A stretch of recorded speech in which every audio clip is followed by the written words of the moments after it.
Hey guys, welcome back to the channel.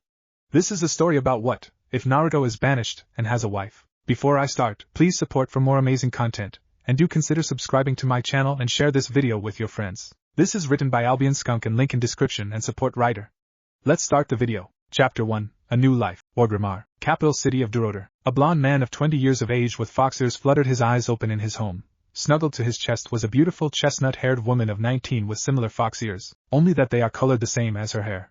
Both of them were wearing nothing underneath the sheets of the bed. He groaned as he slowly slipped out of the bed, his wife still asleep. He placed on some trousers and walked out into the balcony of his home. Down below he could see people of different races going about their business. Some were buying food from stores, blacksmiths creating armor and weapons, guards patrolling the streets, and children playing. Orcs, blood elves, trolls, goblins and Tauren lived in this magnificent oasis city. And then there were the unique race that came 8 years ago, 2 people, lovers, a girl and a boy now man and woman, called Hanyu, a combination of animal and human. They were welcomed within the city with open arms, wanting to start a new life together. The man smiled, sighing in content about his life. He suddenly felt slender feminine arms wrap around his waist, lips kissing the large jagged scar on his back. "I thought you would be still asleep," the man said to his wife. She smiled and kissed his scar once more, the bed sheets wrapped around her slender naked form. "You know I can't sleep without you beside me," she answered with a giggle, but then made a serious face, placing her forehead on his back. "Something's on your mind, Kobito. October 10th, my birthday, and that day 7 years now, my love, since we left that wretched village. First of all, happy birthday, Kobito, and second, no need to reminisce it every year, you know it's all behind us now." She tightened her arms around his muscular waist, but still, she knew it bothered him. She knew every year on her husband's birthday, he would have the same nightmare. 7 years ago, Naruto Uzumaki was a blonde boy with 3 whisker marks on each cheek. He frowned as he packed things into a bag and storage scrolls, gritting his teeth and tears falling down his face. "Damn them. Damn them all. After everything I've done for them," he screamed inside his head. His duffel bag was being packed with the necessities, remembering what had happened a few hours ago. Flashback. A few hours earlier. "What the hell do you mean I'm being banished?" The blonde boy screamed at the older people in the room. "You will be quiet, you brat. It is as we say. You are hereby banished from Konoha for the serious injuries you have caused on Uchiha-sama." An elderly woman shouted at him with anger in her voice. He turned to Tsunade, the Hokage, and his motherly figure with a pleading look, only for her to close her eyes and bow her head in shame. "No, this can't be happening. No," he thought with his face filled with dread. After all that said and done, he left the room, only for his teammate Sakura to scream insults and threats at him. Demon, monster, garbage and every other insult she could muster was thrown at him. His friends didn't even bother to give him any support. The Sand siblings, on the other hand, gave him a hug, saying that he is welcome to come to Suna. He declined their offer, saying it would likely cause more problems, but he thanked them in the end. With one final hug, he bid them goodbye and went straight for his apartment one last time. Flashback end. Naruto. A female voice came from at the door was his secret girlfriend, Kurama Yakumo, his childhood friend, best friend, and someone who became the love of his life in secret just a few months ago. The reason for the secrecy is that if the villagers found out they were in a romantic relationship, they would go after her, calling her demon whore or demon lover. She would be the target of mobs, beatings or worse, rape. So they had to be careful and always got together at night in his apartment where they would just spend their time, having dinner and enjoy each other's company. Out of all the people in Konoha, Kurama was always there for him. She was physically frail due to a condition with her body. It had to with a bloodline limit that gave them extremely powerful genjutsu, but it was also unstable. Naruto was able to save her from the demonic personality within her, but her physical frailty remained, unable to become a shinobi. But she didn't care, all that mattered was she got to be with Naruto. She was always there. The first day they met, Naruto was extremely hungry. He wandered around the streets near her home where she spotted him ruffling through the garbage for food. She was saddened at the sight and came out to give him food. He cried that someone for the first time in his life was kind to him. It was also the beginning of a beautiful friendship that would become something more. Over the next years of their childhood, they would spend time with each other. He had never been so happy before. His first true friend in his entire life, and possible his only true friend. "I heard about what happened, Koi." She walked in, carrying a duffel bag. "Yakumo, what are you doing with that bag?" Naruto said, his face dropped the mask of fake smiles and happiness. He would only be his true self around her. The 12-year-old girl walked up to him and placed her lips on his. "I'm coming with you. I have nothing here but you, Naruto. My parents are dead. I'm the only one that's left of my family. So I'm coming with you." Naruto returned the kiss. "There is no arguing with you, is there?" He smiled at her. She was the only one that would ever see his real smile, his radiant, heart-melting and contagious smile. Her lightly colored chocolate eyes gazed at his radiant blue eyes lovingly. "You know you can't win this one, Naruto. I'm coming with you. Together forever. You promised me, remember?" Flashback. 4 years ago. "Naruto? What is it, Yakumo?" He turned to his childhood crush. "You'll never leave, right?" We'll always be together. She looked at him with pleading eyes, her hands gripping his, shaking with fear. He grinned and immediately captured her in an embrace, Yakumo sporting a blush. I promise we'll always be together. That's a promise of a lifetime. End flashback. Naruto kissed her once more. I never go back on my promises to you. He lowered his hands to hers, fingers intertwining. Let's go, I'm done with this place. With that, the couple with bags and storage scrolls with them, left the village, leaving his headband behind. He didn't even bother waiting for the ninja assigned to escort him out of the village. They just left and disappeared without a trace. Tsunade was a wreck. She was originally planning to smuggle him out and give him to Jiraiya so he could train him as long as he could until the banishment was repealed and he could come back. She loved him like a son. He reminded him so much of her deceased little brother Nawaki. But her plans went down the drain when they came to his apartment. There was nothing but the headband he left on the floor the second they entered. Shizen didn't fare any better. She broke down in the apartment crying. Her little brother was gone and there was nothing she could do. They couldn't send search parties as he was formally banished from Konoha. For the next 3 months, she would refuse to speak to anyone, clinging to a picture of her and Naruto when they were at a festival at a nearby town, enjoying themselves, eating cotton candy, playing games. They looked happy. The couple got into a boat at Wave Country. It was going to sail far west, into lands unknown to them. They were going to be as far away as possible. For the next few months out at sea, they kept to themselves in the ship. A few weeks away from land when they circled the new continent from the south into a country called Duroder from one of the veteran sailors, a storm struck them, ripping the ship apart, and both of them nearly dying as they lay on the beach, their hands never letting go of each other. I am not going to let you two die. The Kyuubi said defiantly, this is goodbye Naruto Uzumaki. I hope you live a good life in these strange lands. The fox demon then unleashed its chakra onto Naruto and Yakumo, their hands still connected to each other. The chakra seeped into them, healing their wounds and mending their broken bones. Their ears began to move to their heads, turning into fox ears. This is my final gift to you, the fox demon said one last time, before fading away, the seal on Naruto's stomach disappearing forever. He was finally free of his burden. War Chief! An orc warrior called out, survivors from the shipwreck. Thrall, son of Durotan, war chief of the horde and leader of the orcs in Orgrimmar, looked distantly at the beach.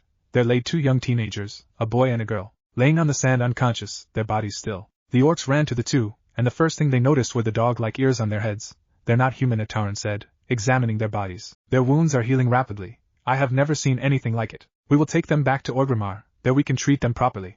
Thrall ordered, picking up the blonde fox-eared boy while another orc picked up the brown-haired girl. Naruto fluttered his eyes open. Beside him was Yakumo, asleep as both of them were on a bed. He sat up, until he heard a voice. Be still, boy. He turned to his right and looked at a blue-skinned humanoid-looking man with tusks coming out of his mouth. You have never seen a troll before? Naruto shook his head. Well, I have never seen your kind before, with fox ears. He widened his eyes and felt his head. He was right, he did have fox ears. He didn't know what to make of it. He then realized that they were shipwrecked because of a storm. The Kyuubi must have kept them alive. He tried talking to him, but to no avail. He must have sacrificed himself to and gave them his chakra, in turn giving them fox ears. The war chief is here to see you, boy. The troll said, by the way, my name is Valjean. The troll named Valjean walked out of the door, and in turn a green-skinned man with large teeth walked in, smiling. He sat down on the chair. How are you, boy? I'm okay, thank you for saving me and my girlfriend. You are lucky we found you. I am Thrall, son of Durotan, war chief of the horde. You are in a hospital in Orgrimmar, our capital city of Duroder. What is your name, boy? My name is Naruto. He didn't even bother saying his last name, and the one lying beside me is Yakumo, my girlfriend. We left our old home to start a new life together, but Thrall nodded. I understand. You know your name is strange in these lands. You two are awfully young to be on your own. Where are your parents? We're orphans, he told him with a straight face. Thrall admired his strength. He smiled as they talked some more. Naruto telling him about his life in a village called Konoha, in the elemental lands to the east. Yakumo woke up and spotted her love, Naruto. She lunged at him, crying onto his chest. The blonde Hanyu sighed and hugged him, patting her head, and in turn her fox ears. She looked up at him with widened eyes, placing her hand on the fox ears she now has. Oh my Kami, I have fox ears! Oh Kami, you have them too! Thrall just laughed, finding this whole thing amusing. It had been a year since they had arrived. With the valuable possessions thanks to storage scrolls they had on them, they traded it for a lot of money, enough for them to buy a house at the top of Orgrimmar. For the first time in their life, they truly felt at home together. Naruto, wanting to repay Thrall, joined the horde. He trained to become a blade master. The couple had become close to Thrall. He had become a father figure to Naruto, so much so he actually adopted him into his family and clan. As he was adopted into the family and the Frostwolf clan, he was given an orc name, Nikazov, which means little fox. Naruto was a natural with a battle axe. The weapon was so unique to him, yet felt natural at the same time. At age 17, he joined the war against the Scourge, fighting side by side with the horde. Like his namesake in his native tongue, he was a maelstrom in battle. The war with the Scourge was also the time he got his weapon that made him famous among the Horde. Like the weapon he wielded, he was nicknamed the Maelstrom Fox of Shadowmourne, for he was cunning like a fox, but a maelstrom in battle with his axe Shadowmourne. But when he first wielded it, it began to glow orange and red with energy instead of blue. Naruto realized it was the Kyuubi's chakra that was powering it. Because of it, Shadowmourne was changed forever. Its runes glowed red and orange with power. No longer did it need to feed on the souls of its enemies. With the newly powered Shadowmourne, he was able to slay Arthas Menethil, the dreaded Lich King. He also gained a large scar on his back from the battle with Sindragosa. He was hailed a hero among the Horde.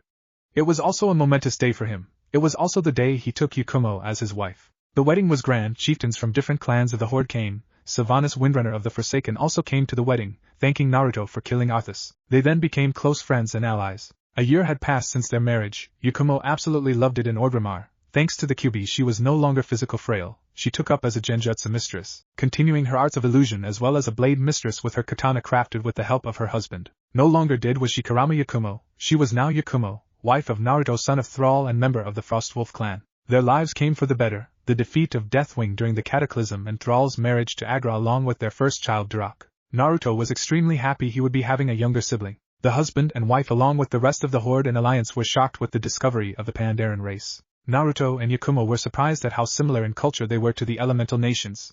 But either way, much like Naruto and Yakumo, they were. The day the Horde was plunged into civil war thanks Garrosh Hellscream was one of their hardest days yet. He was a tyrant the day he became war chief of the Horde. Orgrimmar was under siege that day. They temporarily allied with the Alliance forces in order to stop Garrosh's madness. Many lives during Garrosh's reign. The city of Theramore was destroyed by a mana bomb Garrosh concocted. And then he attacked Pandaria at the Vale of Eternal Blossoms, using the pool to unleash the Shah of Pride from the heart of Asharj and corrupting the Vale. Many Pandaren died that day. He then tried to assassinate Yakumo, who was loved by the Horde for her strength and kind and gentle nature, and would eventually blame it on the Alliance, hoping to fuel the fires of war with her death. Thankfully Valjean saved her. Naruto was eternally grateful for that.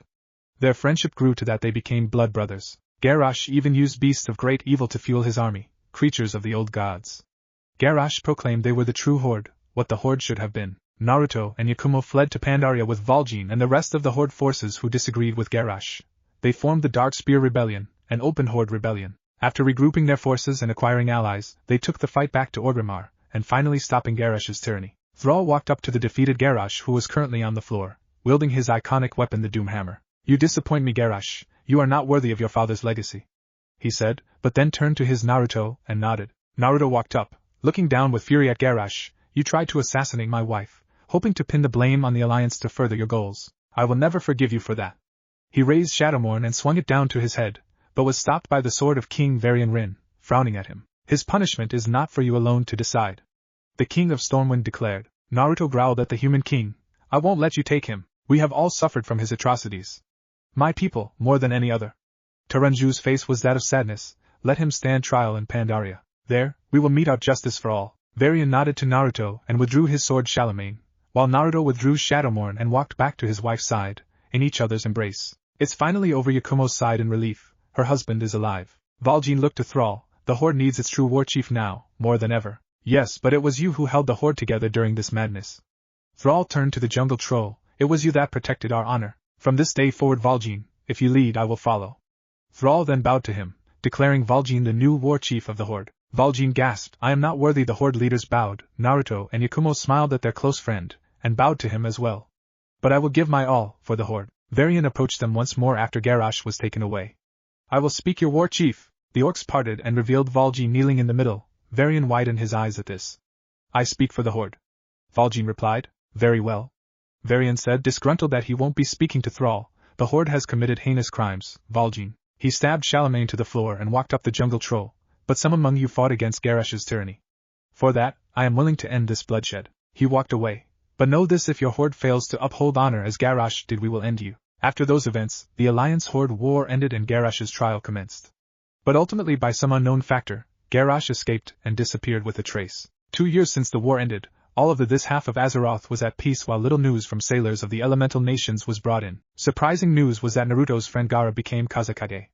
They also rebuilt their home, which was destroyed during Orgrimmar's siege. The house was rebuilt to what it was before it was destroyed. 2 years after the war, on November 15th, Yakumo gave birth to their first child, a daughter. Naming her Q, she had purple hair much like her deceased grandmother, Yakumo's mother. But had Yakumo's face with unique purple eyes, possibly a Hanyu trait. It was a momentous occasion for all of Frostwolf clan. A child had been born.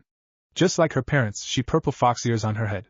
Life was really looking up for them. Present time, 8 years after banishment. 8 years. Yakumo. Naruto sighed. His wife just smiled. I'm here, Naruto Koi. We are a family now, remember? He sighed once more, and turned around, hugging his wife who was wearing nothing but the bedsheets around her body. You're right. They then heard crying from the other room. Yakumo then quickly put on a dress and rushed to the other room where their daughter was crying. She was now 11.5 months old, turning 1 next year old month. There, Mama's here. Yakumo picked up her daughter and started rocking her, humming a tune. With that, their daughter was fast asleep once more. Naruto couldn't help but look at the sight, his beautiful wife with their beautiful daughter. She must have had a bad dream, Yakumo said, smiling and placing a kiss on her daughter's forehead. She placed her back on the crib and looked strangely at her husband. What? You're beautiful, you know that? You told me that millions of times already.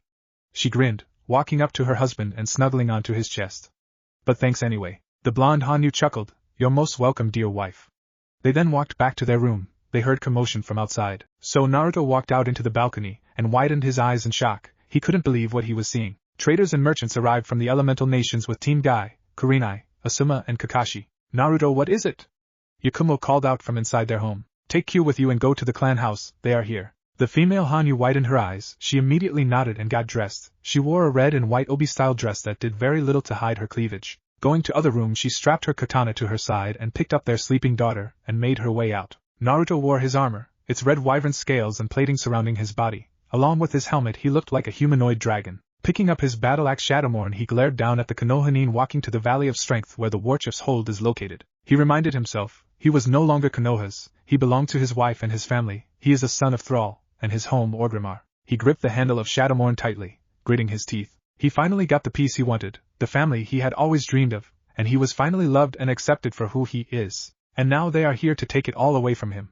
His eyes turned blood red, his pupils going slit like a fox, his teeth growing sharp much like a wolf's. He then muttered the famous words all soldiers of the Horde said with great pride in their hearts. My life for the Horde. Chapter 2, A Rough Reunion. The Konoha were escorting their clients through the wide gates of Orgrimmar. They were fascinated by the architecture and the people living in the city. Different races of humanoid people lived in this great city. And then there were the human-looking blood elves with glowing green eyes. What intimidated them a bit were the Tauren and orcs, tall giant cow people and green-skinned people with teeth sticking out of their mouths. One of the jonins of the group, Kurenai Yuhi, looked around and spotted someone familiar to her, a beautiful young woman with brown hair, brown eyes and fox ears, wearing a beautiful red and white obi-style dress, walking down the stairs in a hurried manner, carrying a baby girl with purple hair and the same fox ears as her, just smaller as she was a baby. Kurenai widened her eyes when the brunette looked at her. She knew this girl. She disappeared the same day Naruto had been banished from Konoha 8 years ago.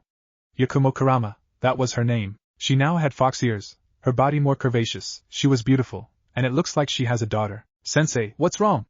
A young woman in her squad with pale white eyes and lavender hair asked her. I just saw Yakumo. The entire Konoha group stopped and looked at her with surprised looks.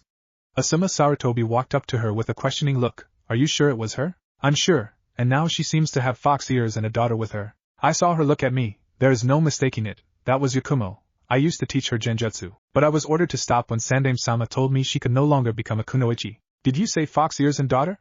Wait, she also disappeared the same day Naruto was banished 8 years ago. Could it be she came with him? Kakashi Hatake spoke up, with a hopeful look on his eye. That means there is a chance Naruto is in the city. Sakura said, a guilty look on her face. She regretted calling him a demon and a monster that day. Ichiraku's the following week after his banishment left the village and moved to the land of waves, never once talking to her after what she did. A chance, yes, but not certain. We were ordered to come to these lands in hope of finding Naruto. The description from the sailors that came here matched our descriptions. We have to at least tell him first that his banishment is repealed. Kurenai reminded them. But our mission is to protect the merchants and traders as well, don't forget that. They all nodded, Sakura nodding solemnly, and followed their clients to the Warchief's hold in the Valley of Strength. They all hoped they would find their lost friend, and the last Namikaze. Naruto was inside the Warchief's hold. Beside him was his blood brother Valjean, Warchief of the Horde, seated at the throne. He notified Valjean who these people were, and the Warchief was unhappy. He knew of his poor treatment at his birthplace, and how he was shunned. As Warchief, he had a responsibility to his people, and his family. He would be damned if he let them take Naruto away, and possibly the young family as well, for now he had to be civil. They hadn't done anything yet. He hoped Yakumo and their daughter Kyo made it safely to the clan house. Right now he had a job to do, as captain of the newly reformed Korkrone Legion, the elite fighting force of the Horde. He watched as the traders and merchants walked into the Great Hall along with the Konoha. Valjean stood up and raised his arms in welcome. Welcome all, to Orgrimmar, capital city of Duroder. I am Valjean, war chief of the Horde. A silver-haired man with his headband covering his left eye bowed. We thank you for your welcome, war chief Valjean. We shinobi from the land of fire, a country from the far east across the ocean. We are here as escorts and guards for the merchants and traders with us. I am Kakashi Hataki. These are my colleagues Might Guy, Kurina Yuhi and Asuma Saratobi with their squads. Naruto with his helmet still on turned to Valjean. The war chief nodded and turned to the shinobi. Now please, you must be all tired from your long trip. We have prepared rooms for you and your people to stay. We may do our business tomorrow. The 4 squads sighed in exhaustion. One of shinobi had frisky brown and red markings on his cheeks. At his side was a large dog as his companion. Ah man, I'm beat. I mean 3 months at sea. It's a good thing we can set up summon seals so we can travel faster. He fell to his bum and sat down. His dog Akamaru barked in agreement. At least while guarding the merchants we can also look for that idiot Naruto. Many of the Orc and Troll guards tensed, calling the captain an idiot so openly. They had to control themselves or else create an international incident. Can you keep it down, Kiba? We are all trying to rest. A girl with brown hair tied to 2 buns carrying large scroll on her back sat on a couch. And don't call Naruto an idiot. He did beat you in the Chunin exams. He just got lucky. Kiba snapped at her. Besides that dead lass won't be able to beat me, not this time. Naruto kept a straight face in the room, but many of his men knew he was mad. He just walked past the shinobi and made his way out of the building. He had to go see his family. Yakumo was with Agra inside the clan home of the Frostwolf clan. Thrall was on official business in Silvermoon City in the Eastern Kingdoms. She was playing with her daughter, actually her daughter playing with her mother's fingers, smiling and making sounds. Naruto walked in and placed his helmet down and started growling. Rag! He roared, taking out Shadowmourne and completely destroying a table in the room. He was fortunate Q did not cry and just laughed, mistaking it for her father playing around. Yakumo, on the other hand, was extremely worried. Go to him, daughter. I will watch over Q. Agra said. The female Hanyu nodded in thanks and quickly rushed to her enraged husband's side, enveloping him in an embrace. Naruto managed to calm down a bit, but his breathing was still erratic. They're here. He muttered, placing his arms around his wife, shaking in anger. Sure, I'm here, Kibito, I'm here. We'll face this together. Yakumo just whispered to him, her voice like a soothing song to her husband's ears, calming his rage. They fell to their knees, in each other's embrace. Tears were welling in the man's eyes. This isn't fair, we came here to be away from them. I know, Yakumo whispered, we will all face this together. Besides, Valjean won't let this happen. You two are brothers for ancestors' sakes. He sighed, wiping his tears away. You're right, it's just seeing their faces. I know, Naruto, I know. Yakumo gave him a small smile, kissing her husband. His rage finally subsiding. I pity those who anger him when you are not around, Yakumo, for only you can calm his rage. Agra said in a serious tone. Another thing, Sasuke wasn't with them. It was a different member for Team 7. He had black hair as well, but his face devoid of emotion. Naruto said. We'll just have to wait and see what happens next, Naruto. Agra replied. Hinata Hyuga, heiress to the Hyuga clan, was pacing in her room. With her were the other girls sleeping as her roommates along with her sensei Kurenai. She was worried. What if that baby Yakumo holding was Naruto's child? What if they were husband and wife? She did not want to believe it. Hinata, I know what you are thinking. Kurenai called out, making her stop pacing. Sensei, I'm scared. What if that baby is Naruto's? Those words struck Sakura. Could he have found love here? But she remembered Naruto was head over heels for her. She then remembered he stopped pursuing her months before the Chunin exam started. Just what happened? I don't know, Hinata. Maybe he found love here. Kurenai did not want to say it, but it was the truth. Hinata never found the courage to tell him, and now she was probably too late. The pale-eyed girl sat down on the bed, tears welling in her eyes. Tenten sat beside her to comfort her, rubbing her back as the Hyuga heiress cried. The next day the merchants and traders from Konoha begun trading their wares in the market square. The Konoha shinobi were given a break and begun exploring the magnificent city. Tenten of course bought all the unique weapons she could afford with the money she had on hand. Ever since merchant ships started arriving in Duroder, the Horde had begun to prosper even more with the new technology they had been given. One of those technologies was the fuel engine. With it they could fuel their vehicles. Electricity was not needed seeing as they used energy crystals that were mined all over. Medical techniques were also traded to the Horde, allowing them to save more lives. The rest of the Konoha rookies were going about their own business, and secretly looking for Naruto.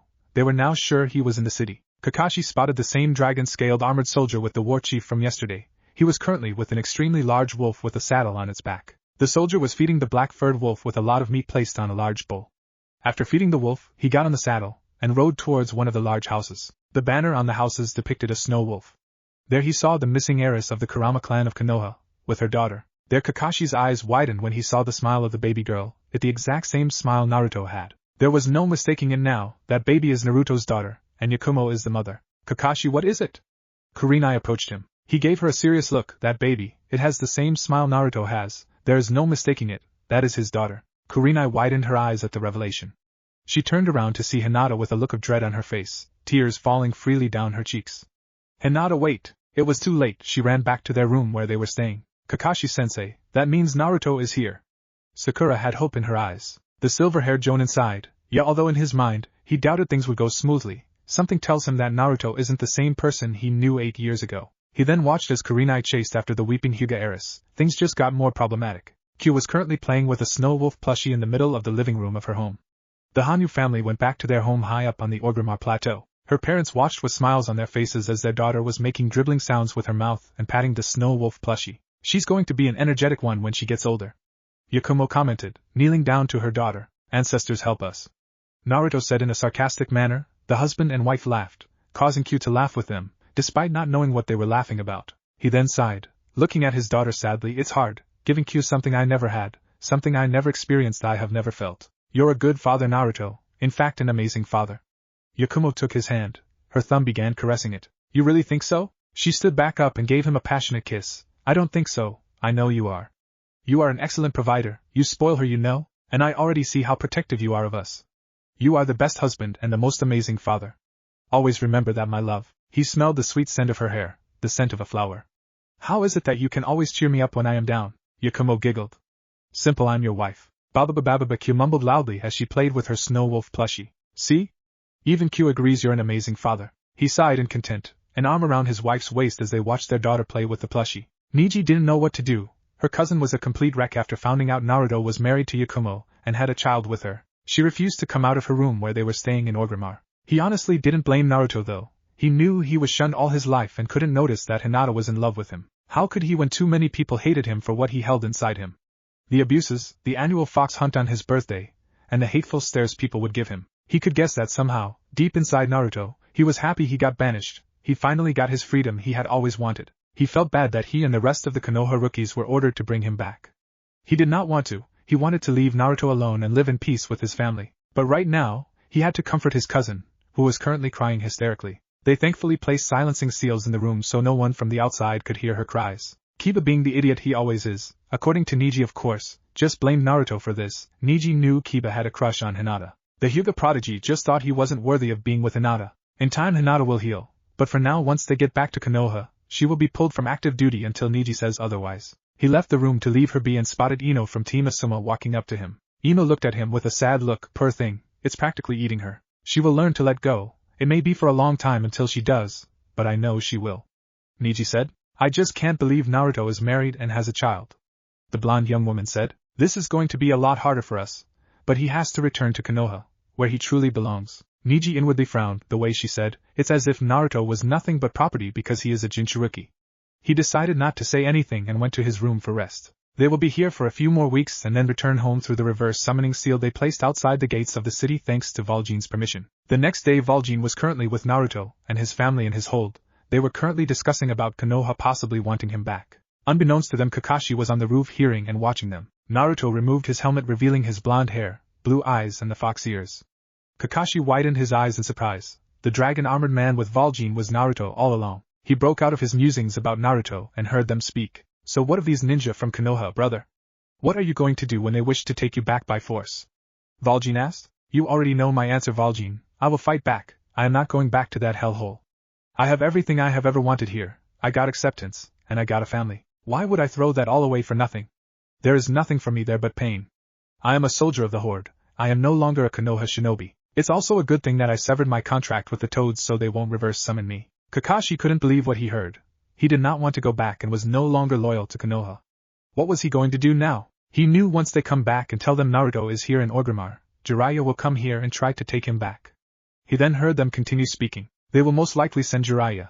He is their spy master and can get in and out quickly without detection. Naruto, we could head for Silvermoon City for a while or maybe in our clan keep in Alterac Valley. We haven't been there in a while, you know, and Drekthar would love to see Q again. Or how about visiting Q's auntie Sylvanas? I guess we can visit the old geezer and then Sylvanas. We haven't seen them in a while. He chuckled, but we will have to bring the Corcrone Legion with me for security's sake. They are my men after all. Valjean, I agree, brother. The Corcrone Legion are our best fighting force with you as their commander. The Forsaken have taken a liking to you ever since you slew the Lich King Arthas, and the undead frost dragon Sindragosa. I got a massive scar on my back thanks to that undead dragon. Naruto grinned. Yakumo of course glared at him. Valjean laughed. Scars are treasured here in the Horde. You of all people should know that, Yakumo. Don't encourage him, Valjean. You do realize he almost died fighting Sindragosa. Yakumo turned to glare at the war chief. It's best if we just stay here. I'm tired of running from them. This time I will face them head on. Yakumo placed a hand on her husband's. We will face them head on together. If things go south, you at least have the Korkrone Legion by your side, and all of Orgrimmar. Valjean said, a grin on his face. Thank you, Valjean.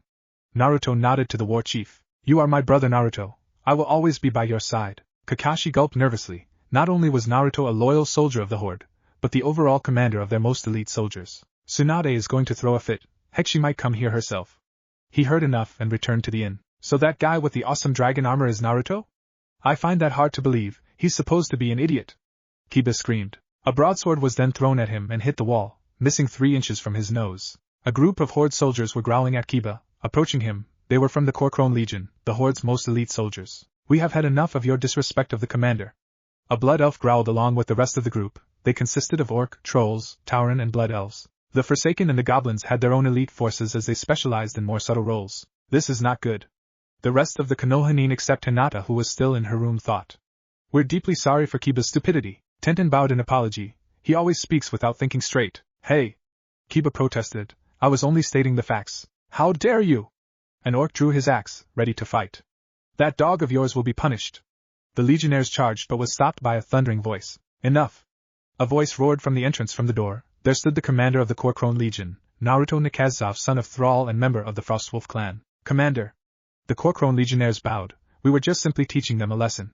The Blood Elf legionnaire stated. Return to your posts, I will deal with them. Naruto ordered. Yes, Commander. The Blood Elf replied with a nod. Turning to his men he said, return to your posts. The men left the inn, leaving Naruto alone with the Konohanin. He drew Shadowmourne, setting the tip of the axe's blade to the floor with a loud clang. That is a big axe, Tenten said, stars appearing in her eyes, and started to drool at the large axe with its runes glowing red and orange. The rest of the Konohanin stared at the blonde Hanyu, who was currently a high-ranking officer in the Horde. You haven't changed a bit, Inuzuka, never using your head. What was that dead last? Kiba growled. Kiba, that's enough. Kurenai scolded him. She then bowed to Naruto. We apologize for his brash behavior. We also apologize for the way you were treated during your childhood. Enough with your meaningless apologies. I know you are here not just as escorts for the merchants. You are correct, Naruto-san. Niji spoke up. We received information of a man with striking similarities to you living here in Orgrimmar from the sailors going back and forth from the elemental countries to here. We believed it was you, and we were correct. Tsunade-sama then ordered us to take you back if we found you. You of all people know I have no intention of returning. But Konoha is your home, Naruto. It's where you belong. Sakura argued, but then found it hard to breathe when a blast of killing intent shot out from Naruto. You will speak, only when allowed to speak, Haruno. Now shut up, Naruto roared, his last 3 words almost sounding demonic from the Kyuubi's chakra. His eyes turned blood red with slit pupils before returning back to their normal blue. The whisker marks briefly appeared as well when he flared the chakra, and then disappeared. Sakura couldn't speak. The rest of the Konohanin were deeply shocked at Naruto's behavior.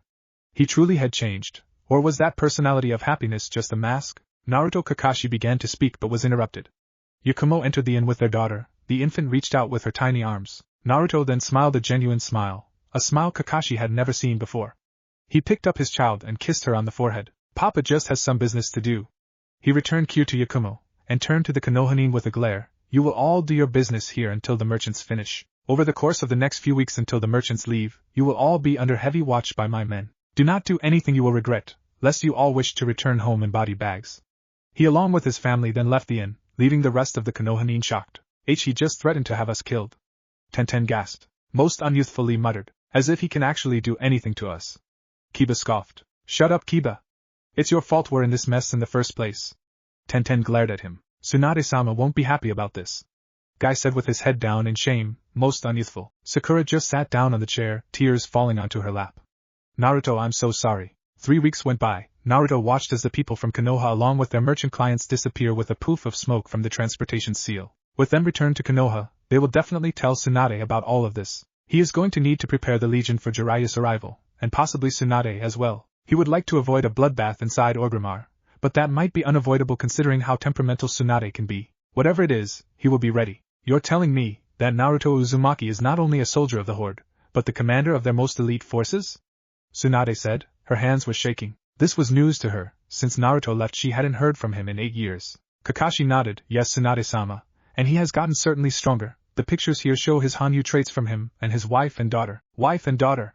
Tsunade stood up, her hands on the table, shocked, with her eyes nearly popping out. He has a wife and daughter. Hi, Tsunade-sama. He is currently married to Yakumo Kurama, who disappeared on the same day Naruto was banished, and they have a daughter named Q, Kakashi said, gulping down nervously. Tsunade sighed, and sat back down in defeat. Unbelievable. So mission aside, how is he, Kakashi? I have to know. Honestly? I have never seen so happy before. The smile he gave his wife and daughter was a smile he never gave any of us. I think he was wearing a mask of fake happiness the entire time, and pretended to be an idiot. Kakashi gave the blonde Hokage a solemn look. I see you are dismissed. Shizen, who was in the room listening the entire time, looked at her mentor with a desperate look. He is coming back, right? I don't know, Shizen. I know we're being selfish, but he seems so happy there. Didn't you hear?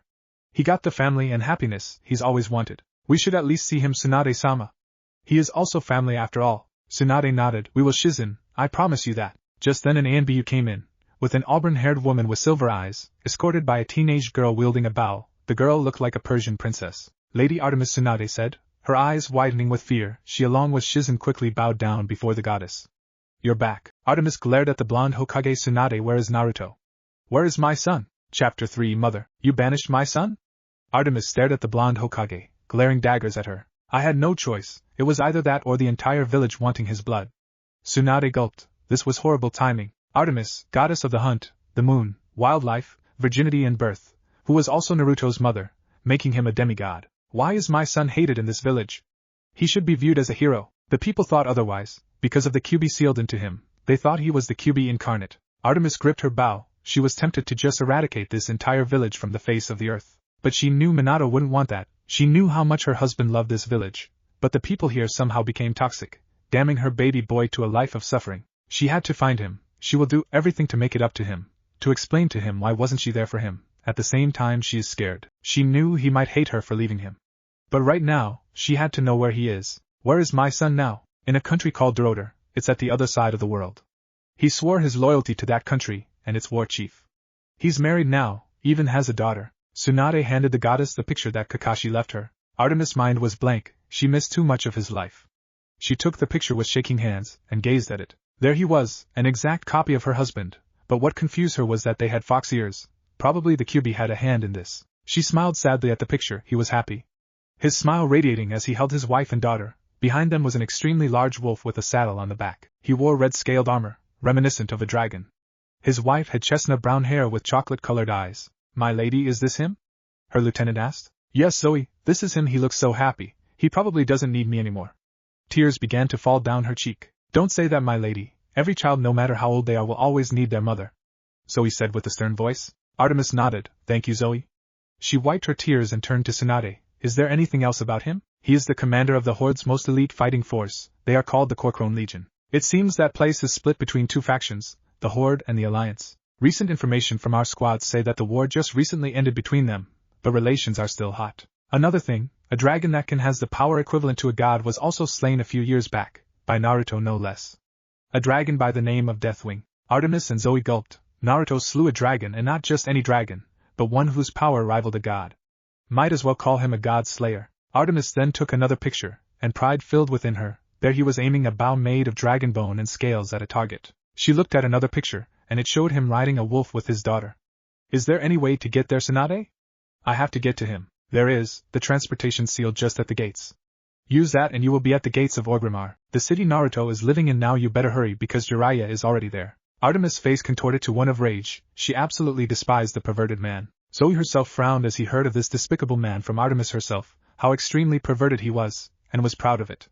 He better hope I not see him near my son. Artemis growled and quickly exited the room, Zoe following suit. Tsunade sat back down, sighing in relief that the village had been spared. Naruto was currently at his home in the living, his wife preparing lunch while he watched over their daughter, now a year old. A few days ago, they celebrated her birthday as a family. Valjean, Thrall and his family were present. Sylvanas sent a gift as she was not able to be there. Despite the Alliance and Horde no longer at war, tensions were high and the Undercity was directly under Lord Eren, near Alliance borders in the Eastern Kingdoms. Naruto sat on the couch while Q was walking around the living room. The day she turned 1 was the day she finally learned how to walk. It was a happy day for the parents, and they cheered.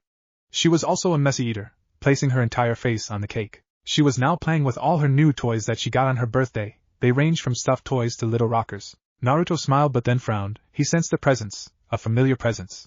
The man he did not want to see at all, and his annoying voice. Nice place you got here, Gaki. Naruto stood up and faced Jiraiya standing at his home's balcony. He walked up to him, and caught Jiraiya off guard by kicking him, making him fall down the balcony and onto the ground down below. He jumped down with Shadow Morhen in hand and stabbed the axe to the ground, the blade just half an inch from the Toad Sage's neck. You have a lot nerve coming here, Jiraiya. Commander. Many legionnaires rushed up and pointed their blades and bows at the white-haired man. Naruto, I just came here to talk. Jiraiya said in a panic. He did not believe Naruto had changed and still assumed he was the overly cheerful boy from before. Naruto, Akatsuki are looking for you. You need to come back to Konoha so we can protect you better. Like hell I am. Naruto roared, his hand gripping Shadow Morhen tighter.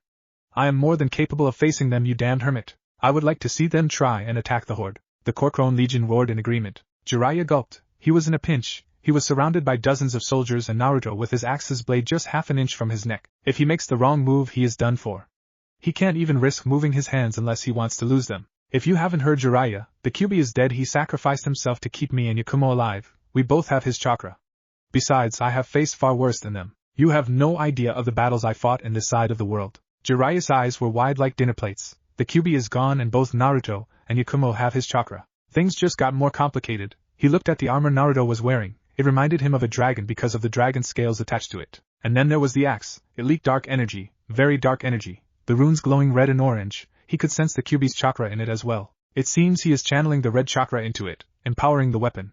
Or was it already empowered? Leave, Jiraiya. You are not welcome here. Please, Naruto. I thought your dream was to become Hokage. A foolish dream created by a foolish child. I am not that foolish child anymore. I had a dream, and that was to start a family, which I already have. Legionnaires, escort him out of the gates.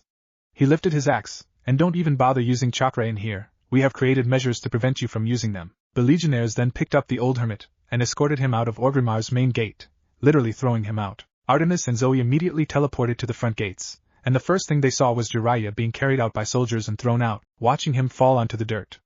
Artemis raised an eyebrow. It seems her son handled the situation quite well. The two huntresses hid themselves from him as they watched him head to the transportation seal with a defeated look. After he poofed out of existence, they approached the gates and simply entered. She then widened her eyes. There he was, her baby boy all grown up. He wore the dragon armor like in the picture, but then spotted his weapon, a gray axe with glowing red and orange runes. At the center where the handle was attached was the skull of a demon with its eyes glowing red. Naruto spotted them and her began to race. So many questions racing through her head. Naruto approached them. What are Alliance Rangers doing here?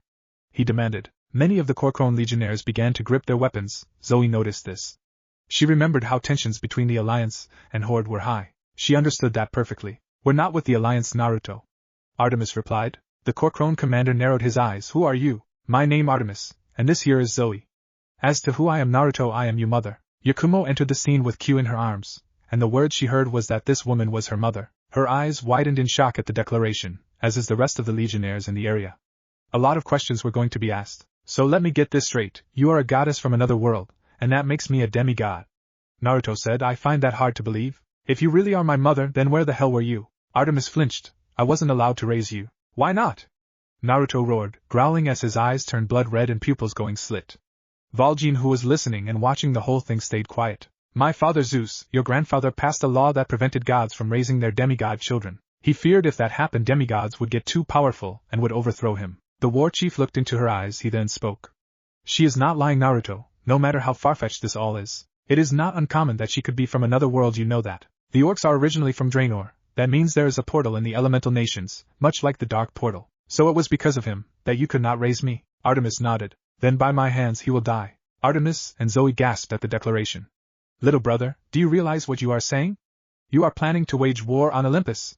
Zoe tried to change his mind. So what if I am? That pathetic excuse for a king is nothing but a paranoid old fool. Because of him, my childhood was hell. He is right, little huntress. Valjean interrupted. This Zeus, he must deposed. What's not to say he plans on killing your brother? Knowing how powerful he is now, he will not hesitate. And by attacking a horde citizen, a soldier no less, is grounds for war. We are not afraid of gods. We have killed gods before. What is another? Artemis began to weep. I'm sorry, my son, I should have stayed. Naruto knelt down and hugged her. I forgive you. The one who should pay is your father. He is a powerful god, Naruto. So was Deathwing, and he was considered a god. He wanted to destroy this world, causing a great many cataclysms. Yet he was defeated by our combined forces. If anyone can defeat your father, we can. Zoe respected him. Even though he was male and the huntresses of Artemis were known their world to hate males, she respected her younger brother. He was an honorable not boy man. I see you have grown into a fine man, little brother. He smiled at her. I endured, that's why. Though there are still a great many things I wish to experience, he said, looking at his mother, like what it feels like to have a mother. Artemis sniffed, her eyes leaking out more tears. She tightened the hug on her son. I promise, I will make it up to you. That is a promise of a lifetime. Yakumo, who was there as well, just stayed quiet, smiling at the scene. Just by hearing Artemis say a promise of a lifetime, she knew that she was her mother. She then stood up and walked up to them. I think somebody wants to meet you. She handed Artemis her daughter. Q, meet your grandmother. Artemis took her. The child didn't even cry and just smiled. She is beautiful, she said. Baba Q mumbled. Zoe giggled. Was that her first word? No, it was mama actually. Naruto shook his head with a chuckle. Mama? Q shouted. See? Indeed, little brother. You told me, Mom, you and the huntresses were man-haters. I expected you to hate me, not accept me. I am loyal to Lady Artemis, and I somehow already knew you would be a good man. And plus, you are family. Thank you, older sister. Naruto smiled. I suspect I would have to come to this camp you were talking about earlier? Unfortunately, it is usually required for all demigods to come. Honestly, I hate that place. Zoe grumbled. I can imagine, but I worry that my wife and daughter are not welcome. I will make sure that you are welcome, Naruto. Chiron, the camp administrator, will allow them in. Artemis reassured him. When the time comes, the Corcrone Legion will march in. They are my men in my charge. I believe the Horde establishing an outpost there will benefit us greatly. Valjean said. Agreed. Naruto nodded. It will also show them that we are a force to be reckoned with. My father Zeus will not be happy. Naruto's mother reminded them. He can complain like a spoiled child all he wants. He will think twice before messing with me and my family. Naruto declared. There is also another one you should be wary of, Heracles. Because of him, I lost my immortality. He just used me in order to complete his quest. Zoe growled. Then when I see him he will die as well. Naruto growled with his sister. Naruto, I know you are a man with honor, but please try to keep the killing to a minimum. You will attract unwanted attention, Yakumo said, giving him a small glare that caused him to gulp. Yes, dear. Artemis and Zoe giggled. At least he is wise enough to listen to his wife. So how long will you two be staying here? A few days wouldn't hurt. I have a reinforced shadow clone doing my job until we get back. Your other sisters are at Camp Half-Blood as we speak. Yakumo nodded. I see. Well, you are both welcome to stay at our home. We have a few guest rooms in there. And don't worry about the soldiers, especially the men here in Orgrimmar. They are not glaring at you because you two are women, but because you look like Alliance Rangers like Naruto mistaken you both for. Tensions are still high. We understand. It's surprising that my son already fought in a war already. Artemis replied, by the way, this stuffed toy Q has is really nice. She got that from Sylvanas a few days ago. She just recently turned 1. Sylvanas is a Dark Ranger of the Forsaken, and her archery skills here in Azeroth have met no equal. She is a brilliant commander, but also ruthless. Best not to get on her bad side. Even I have trouble fighting her whenever we get the chance to spar. She has ways of countering attacks from those far more powerful than her. You seem to respect her greatly. Zoe noted. I do. She is a great friend but also a terrible enemy. She shows no mercy to anyone who crosses her. Well, enough of this. We should all head back to our place. It's getting late. Valjean, I will see you later. The war chief nodded. Of course, brother. So you were thrown out of the city, and before that, you broke into his home? Do you realize how stupid you are by doing that? Tsunade glared at the toad hermit currently on his knees. Jiraiya nodded in shame. Not only that, but Lady Artemis is back. Jiraiya widened his eyes. Oh, Kami. She is most likely taking him back to her world. I do not want to cross her, so as much as I hate to say it, Naruto is out of our reach. But he's the child of prophecy. Without him the shinobi world will die. I know that, damn it.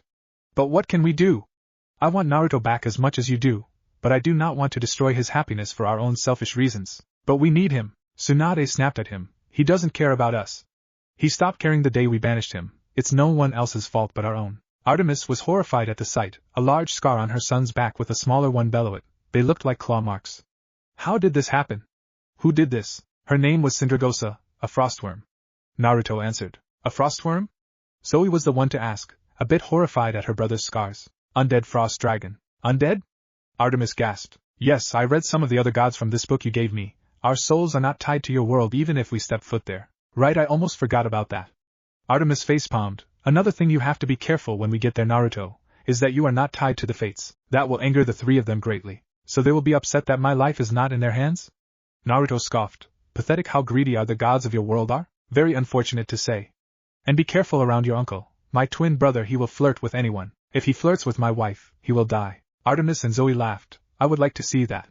They both said at the same time. Naruto put on a shirt that had the Frostwolf clan's symbol on the back. Artemis could not help but look at the symbol. What does that symbol mean, son? It is the symbol of the Frostwolf clan, which me and my family are adopted into thanks to Thrall adopting me as his son. They are a clan of orcs that specialize in taming wolves and using them as steeds and companions. Artemis smiled. Her son is even more like her than ever, even using wolves as companions. So that wolf outside is yours? Naruto grinned. Storm?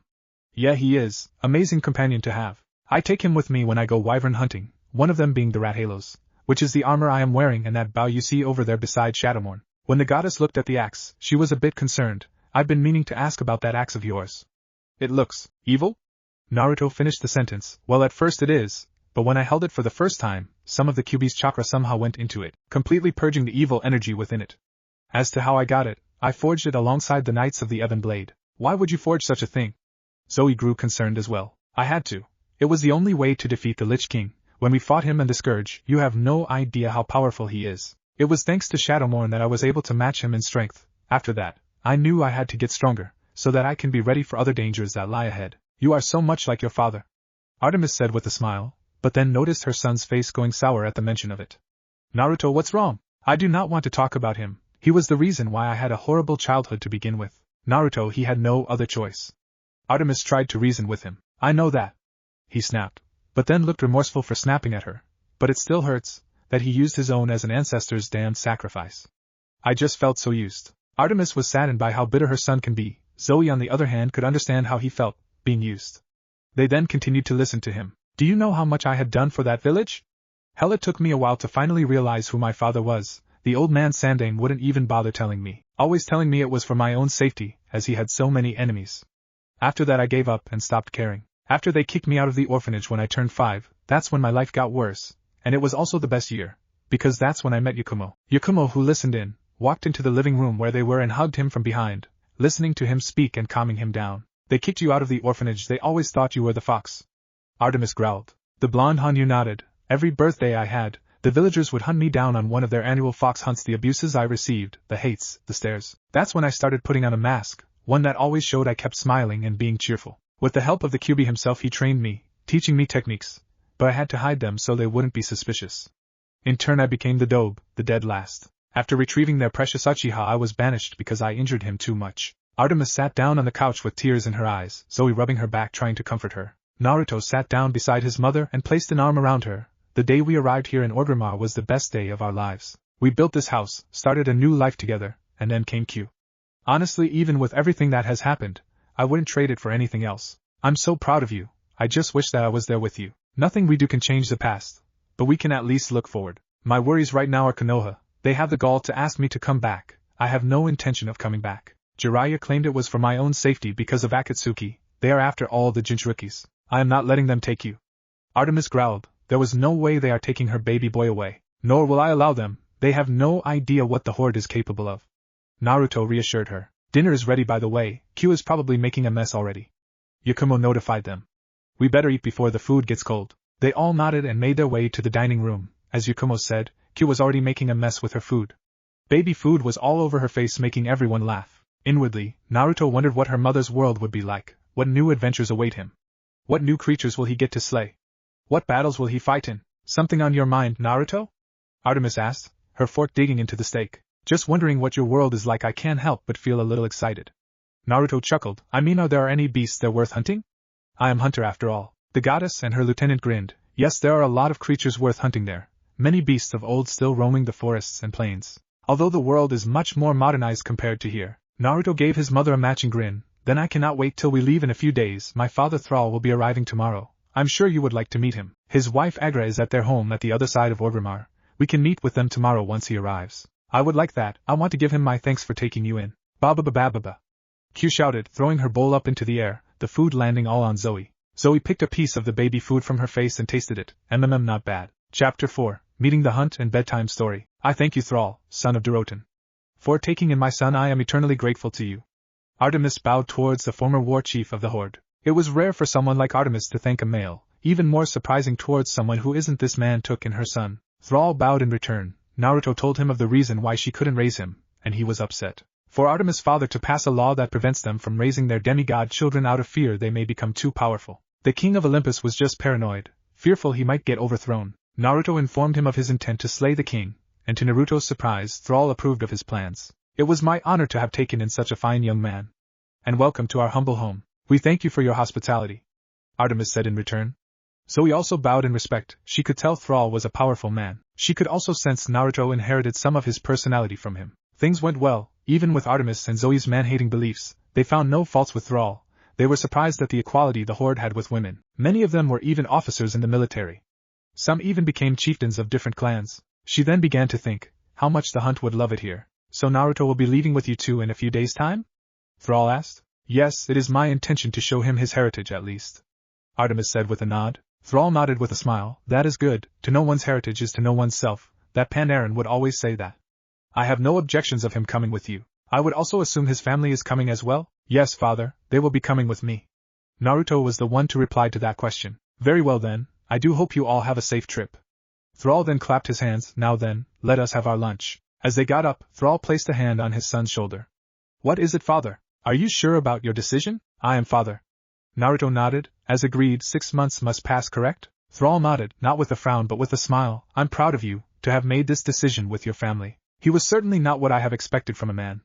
Zoe said, the people of this world are different. She and her brother were outside the clan home, sitting on a bench as they watched the people go about their daily lives. Perhaps, but there are also those who have succumbed to the evils of this world as well. Naruto said, it all depends on the individual. My views on most men still stand though, and I respect that, but also learn to examine them first, see what their intentions are. Then you will know if he is guilty or not. Besides, I don't want any man touching my older sisters. Zoe giggled and lightly punched him on the arm. These minotaurs of your world, they resemble the Tauren. Just well, they are really ugly. Zoe laughed. They are, aren't they? I bet the Tauren would love nothing but to eradicate them, thinking them as an insult to their race. No doubt, Naruto chuckled. If I showed this to Bane, he would flip. Who's Bane? Zoe tilted her head. Bane Bloodhoof, the chieftain of the Bloodhoof clan of the Tauren. He succeeded his father in becoming chieftain. Cairn Bloodhoof, rest his soul. Zoe placed a hand on his shoulder. Seeing the sad look on his eyes, I can tell this Cairn was a good person. He was one of my father's closest friends. He was also one of the teachers who taught me how to wield a weapon. As for the bow, it came to me naturally, but when it came to hand combat, he taught me everything I knew. He was like a second father to me. I'm sure he is in a better place. Zoe said in reassurance. That he is. Naruto sighed, spotting his wife and mother with Q approaching them. So how is my baby girl? Yakumo put her on the ground, and let her daughter walk up to her father. Papa. Naruto smiled and picked her up when she approached him. I really hope this camp half-blood will cause no problems to me and my family. They won't, I will make sure of that. Just watch out for the Ares cabin, they like to fight. And the Aphrodite cabin, the girls there will try and flirt with you. Yakumo growled, they do that, they will die. Artemis laughed, you would make a great huntress. Maybe, but I'd rather settle as a wife and mother. Yakumo smirked in return. So how long till we leave? Naruto asked his mother. 3 days at the latest. Once we get there we will make a stop at our camp to meet with your other sisters. I hope they won't try to kill me, they are man-hating hunters after all. Naruto said with a straight look. They won't, Artemis giggled, they already know about you, thank goodness. The blonde Hanyu sighed in relief, causing the rest to laugh. Few days later, a group of young girls were in a camp with tents assembled in small circles. These were the huntresses of Artemis. They were all awaiting the return of their lady. The one in charge of them was a huntress named Phoebe. The hunters were few in numbers, numbering to about a dozen or more. They then heard footsteps from the other side of the camp. Lady Artemis has returned. One of the hunters called out. All of them gathered around, spotting Artemis and Zoe with 2 more people, one of them a brown-haired woman with fox ears holding a purple-haired infant with similar fox ears. With them was a man in red dragon scale armor. This must be their lady's son. Hello, girls. Artemis greeted her hunters. I would like you all to meet my son Naruto, his wife Yakumo, and their daughter Q. Naruto bowed to them in respect, surprising the hunters that a man would greet them in such a manner. Yakumo bowed as well while Q clapped her hands and grinned, gaining a couple of ahs from the hunters. They then noticed a massive wolf behind them. I almost forgot, this is my wolf. His name is Storm. He has been my companion on every hunt I went. Do you hunt dragons in your world? I can't help but notice that you are wearing dragon scale armor? One of the hunters asked with curiosity. Not dragons, but wyverns. This armor is crafted from Rat Halo's wyvern scales. Took me 3 months to track him down. Lots of beasts to hunt there. It's practically a hunter's paradise in there. Many of the hunters had stars in their eyes. Hunting is what they lived for, besides killing horrible men, that is. Naruto and his family will be staying with us for a while, until we head to Camp Half-Blood. The camp again? One of the hunters asked, causing all of them to groan. The more I hear of the camp, the more I am beginning to dislike it. Naruto turned to his mother. He removed his helmet, revealing his blonde hair and fox ears, along with his sky blue eyes. So he told me the Ares cabin likes to pick a fight with you guys. You have no idea. Phoebe walked up to him and extended her hand. I'm Phoebe, your other older sister. Naruto smiled and took the hand. I have a lot of older sisters. My family seems to be growing bigger. Well then everyone, come meet your niece. Yakumo set down Kyo onto the ground. The child looked at them with her. Kyo then grinned. Phoebe squealed and quickly grabbed her in a hug. Oh god, she's so adorable. Zoe gawked. She had never seen Phoebe like that before ever. Naruto scooted over to his eldest sister and whispered to her. You told me she was the tough girl of the group. She is. Zoe whispered in reply. I guess Kyo brought her inner girl. Well, this is going to be an interesting stay. He looked at the large tree in the camp that seemed to have a flat surface on the top. I can set up camp up there. It will be easy. Are you sure? You can just set up a tent with us. Zoe told him with a raised eyebrow. Camping habit. Whenever I go hunting I always set up camp where I can get a good vantage point. Besides, we Hanyas can jump pretty high. It wouldn't be a problem for us. Zoe nodded in understanding. Naruto reached into his pack and took out a large piece of raw mint and threw it at Storm, who immediately caught it with his canines and begun devouring it. Many of the girls couldn't believe a wolf this size existed. It's nearly as big as a horse. He patted Storm on the head as the wolf in question munched on his lunch, growling in glee. The Hanyu then reached in for another pack that was on a cart pulled by Storm. He reached in for a wooden shaft a yard long with bladed head about 2 feet long. Why are there so many spears in the cart? Phoebe walked up to him, still holding Q. Naruto grinned. These aren't spears, these are arrows. Everyone except for Zoe, Artemis, and Yakumo stopped what they were doing and unhinged their jaws. Those are arrows. Phoebe stammered. Designed for killing big game, really big game. Naruto replied. He took out another item from the cart. It unfolded itself, revealing it to be a very large bow crafted from the same wyvern scales of the rat halos. And this is it, the prominence.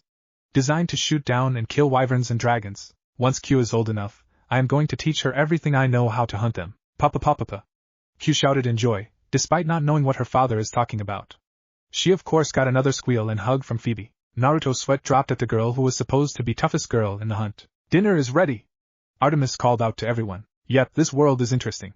He set a large pack down that had armor with green scales. Naruto, you never showed that one. What is that? Rathian armor for gunners or archers. Bow arm over here has carapace guards. Overall the bow arm is the most protected, just like in archery. Artemis beamed with pride at her son, to be able to use what you kill and craft equipment out of it. Oh, she just had to know more, maybe even make new bows for her and her girls. Digging into her bowl of soup she noticed what looked to be a large fang in the pack. What's that? Lao Shamong scale, a dragon believed to be as large as a mountain. Never seen it of course, just spotted the scale and bought it from a traveling merchant. The monsters I hunt are from the small continents called Neru between the elementals and Kalimdor. That's where I get most of my equipment forged. It's my dream to hunt this dragon. How exciting it is to hunt something that big. He said with a gleam in his eyes. A dragon the size of a mountain? Phoebe gawked, her food nearly coming out of her mouth. Naruto nodded as he took a bowl and bread. Yeah, I'm no master hunter like the more experienced ones out there, but I know my stuff. The only elder dragon I've hunted is a Kirin. He took out a book where he listed all the monsters he encountered and turned a page, showing them what a Kirin looks like. It looks like a Phoebe begun speaking, a white unicorn. I know, right? I don't know why it's classified as an elder dragon, but don't be fooled, this thing is fast, and has the ability to call thunderstrikes from the sky. It's beautiful. Artemis looked at the image. It is yet deadly at the same time. I myself had a few close calls hunting it. Thunderstrike patterns are random, so it's hard to predict when it's going to attack. Are there any female hunters where you're from as well? One of the hunters asked. Oh, there are plenty. Hunting is for all people who wish to take it up. It's a big profession in those continents, and their way of life. Yakumo started feeding Yakumo some baby food and spoke up. We plan on moving there once Naruto retires from military service in half a year's time. It's an amazing place, and hunting there is the main source of income for the people there, which I sometimes do with my husband. Discrimination there is also non-existent. The hunters were enamored by the world Naruto is from. Now they really want to go there. That place seemed to be a hunter's paradise for them. My lady, we have to go there, another hunter said. We will Atlanta, right now we eat or the food gets cold. Artemis laughed. She can't blame them for being excited about the world her son lives in. She too wanted to see what that place is like. Naruto grinned. Don't worry, older sisters, I'll take you all there. The hunters cheered. They will all soon go on a hunting trip like never before. But then stopped when they heard rustling. Popping out of the bag was white-furred feline. Yoshi, what are you doing here? Naruto stood up in surprise. The feline meowed. I know that, but how in the world did you get in? I thought you stayed back home. More meowing. Alright, fine, you can stay with us. Naruto, who is that? Artemis asked. And what exactly is it? It looks like a walking cat. Everyone meet Yoshitsun, Yoshi for short. He's part of the feline subspecies of the Linian native to Neru. They make great hunting companions and amazing chefs. Yoshi here is a hunter-gatherer. He feline bowed, and meowed. The reason you haven't met him, Mom, is because he was running an errand for Yakumo. By the way, did you finish it? The feline nodded and reached into his small acorn pack, taking out a couple of leaves. Oh, you brought the herbs with you, that's great. Yakumo smiled. Just set them down here, Yoshi. I'll take care of them later. She pointed to the tree stump. Yoshi meowed and set it down on the tree stump. Naruto handed him a bowl of soup and bread. Phoebe couldn't keep her eyes off the feline. He was too cute. She liked cute things. Sister, I know what you are thinking, but please control yourself. We are still eating dinner, Naruto said in a monotone voice. Phoebe pouted and continued eating, staring at the feline eating his dinner. So how soon do we all go for a hunt? Naruto couldn't resist asking. Tomorrow we resume our hunts, Artemis replied. I want to see how you do. Alright. Naruto smiled. Deal. Better get my Rathian armor cleaned up. Been a while since I've used it. They continued eating when Atlanta spoke up. Can you tell us one of your hunting quests? Naruto smiled. Oh, where to begin? 2 years ago. Roar. 18-year-old Naruto, wearing his Rathian armor and wielding his trusty prominence bow, was jumping from tree to tree in the mountain forest of Yakumo, named after the village of the same name. He was sweating profusely. The Jinoga was proving to be a tough hunt for him. He heard the roar getting louder, the trees toppling over from the distance, and the rustle of other trees. He was running out of time. Come on, Yoshi, that trap better be ready. He jumped to another tree and made his way into a clearing where the feline was just yards away behind a bush. He jumped onto the ground and ran as fast as he could. And there he came, the Jinoga shooting lightning bolts from the trees. Its glowing blue eyes and fur aligned with the scaled claws on its well-developed limbs. It was a sight to behold despite the number of arrows embedded on him. Present time. Jinoga Atlanta grabbed the book her brother brought with him. Well, that is something else. You hunted this? She showed her other sisters the book and gasped at the beast. Naruto nodded. That's right, and he was a tough one. He then continued the story. Back to the story. The young hunter ran as fast as he could into the bushes where their trap was waiting. He dove into the bush as the lightning bolt shot at him was mere inches away from hitting him. He drew his prominence bow and steadied his aim, the beast coming right at him, and then the ground below the beast collapsed. The beast, enraged by this, shot more lightning at random areas, hoping to kill the hunter. Naruto let loose a volley of arrows while Yoshi threw bombs at it. Its chest weakening, Naruto aimed for it. He exhaled and loosed the arrow. Time seemed to slow for a few moments, as the arrow flew right for the beast's heart, striking it dead. The Jinoga let out one last roar and fell dead. Naruto was panting. Some pieces of his armor were torn from the close encounters with the fanged wyvern. Wounds were already beginning to heal thanks to the red chakra living inside him, but it did not recover him from exhaustion and some bodily pain. He fell to his knees while Yoshi brought him an energy drink. Thanks, he said to the feline as he took the bottle. Ancestors, was that tough? He fell to his back and gave out a weak laugh. I did it! He silently screamed in victory. He finally slew his first Jinoga. That was the day he also started to make a name for himself, for someone so young to slay an immensely powerful beast. Present time. The hunters were all bug-eyed after the story. Now they really wanted to come there and start hunting those monsters. Naruto chuckled. There was also this one time a spoiled princess from one of the kingdoms wanted a gobble for a pet. I mean, she offered 100,000 zeni for it. I wasn't about to pass up on such an offer. For me, it meant one step closer to buying a really nice house there. Besides, I've hunted gobble several times. It was not a very difficult hunt to do when you already know how to hunt one. So where do you plan on moving after you leave the Horde military? Phoebe asked. Yakumo village, around where I killed my first Jinoga. That place is just absolutely beautiful as Pandaria. The hot springs, the air, and the people, it is just I really don't know how to put it in words. Naruto gave out a happy sigh. Yakumo nodded. It's our dream home. Soon we will be able to live there. Thrall gave us his blessings already, so he just gave him the condition that he remains in the military for another 6 months. Artemis smiled, but then realized how late it was. Alright girls, it's getting late, and we have to be up early tomorrow for our quest. Many of the younger hunters groaned in displeasure, wanting to hear more stories from their brother. I'll tell you more tomorrow, girls, listen to mother, Naruto said, chuckling at them. Tomorrow the hunters have a quest to find 2 children of Hades. Yoshi touched Phoebe's knee, wanting to introduce himself personally, seeing she kept looking at him. Phoebe on the other hand tried really hard not to squeal, and grab him in a life-squeezing hug. Felines were just too damn cute. Chapter 5. Summer Camp and Heaven's Catastrophe. Mother, what did you do to my axe? Artemis giggled at her son, handing him a silver ring. I blessed it along with your armor and weapons. They are now more sturdy than ever and can kill the creatures of this world. As for your axe, I turned it into a ring that you can take anywhere. Just twist it, and it will turn back to its original form. Naruto took the ring and gave his mother a kiss on the cheek. Thanks, Mom. Anything for my son. Now let's all get going. We have to find Hades' children. Persis Jackson stared in shock as several arrows struck the disguised manticore named Dr. Thorn. Inwardly, he thanked the gods for the interference, as he wanted nothing more than to get back to Camp Half-Blood and have a nice, peaceful time just once. His best friend Grover Underwood just had to get into trouble today. Was it too much to have a break from monsters? Apparently so. The hidden monster hissed in pain as he plucked the arrows out. Percy's friend and crush Annabeth Chase sighed in relief. The hunters. To his right, a raven-haired girl dressed in punk clothes groaned named Talia Grace groaned, "Oh wonderful." The son of Poseidon looked to where the arrows flew from, and was shocked when he spotted hooded girls around his age, some even younger than him. But what confused him was one of them was male and looked like he was at least 18 to 20 years old, wearing green dragon-scaled armor with some kind of cap with goggles on top. His left arm had a carapace scar to where he was wielding a massive bow that looked like it was made out of red dragon scales along with leather straps with different pockets and equipment attached to it. One of the hunters that had red long black hair with a silver circlet around her head, draws her bow further back, before she spoke. "Shall I end it, milady? You cannot do this, it is against the law." Dr. Thorne snarled in outrage and fear. On the contrary, an auburn-haired girl with silver eyes at the age of 12 to 13 years of age. "My quarry are all wild animals, Manticore, and your kind are pretty much counted as wild animals. So you may end it." So he loosed the arrow and struck on the beast's chest, making it fall to the ground dead. "A good kill, older sister." The green-armored male hunter congratulated Zoe. Zoe smiled and put her bow away as he walked to her younger brother's side. Percy looked at the man. "Who are you?" "My name is Naruto, little boy. That is all you need to know for now." The male hunter replied to the 15-year-old boy. Artemis walked up to the children of Hades, both of them huddled on the ground. The older sibling, who was a girl of Perseus' age, grasped her younger brother tighter. "Who are you people?" she asked them hesitantly. "My name is Artemis, child, Greek goddess of the hunt, moon, virginity and childbirth.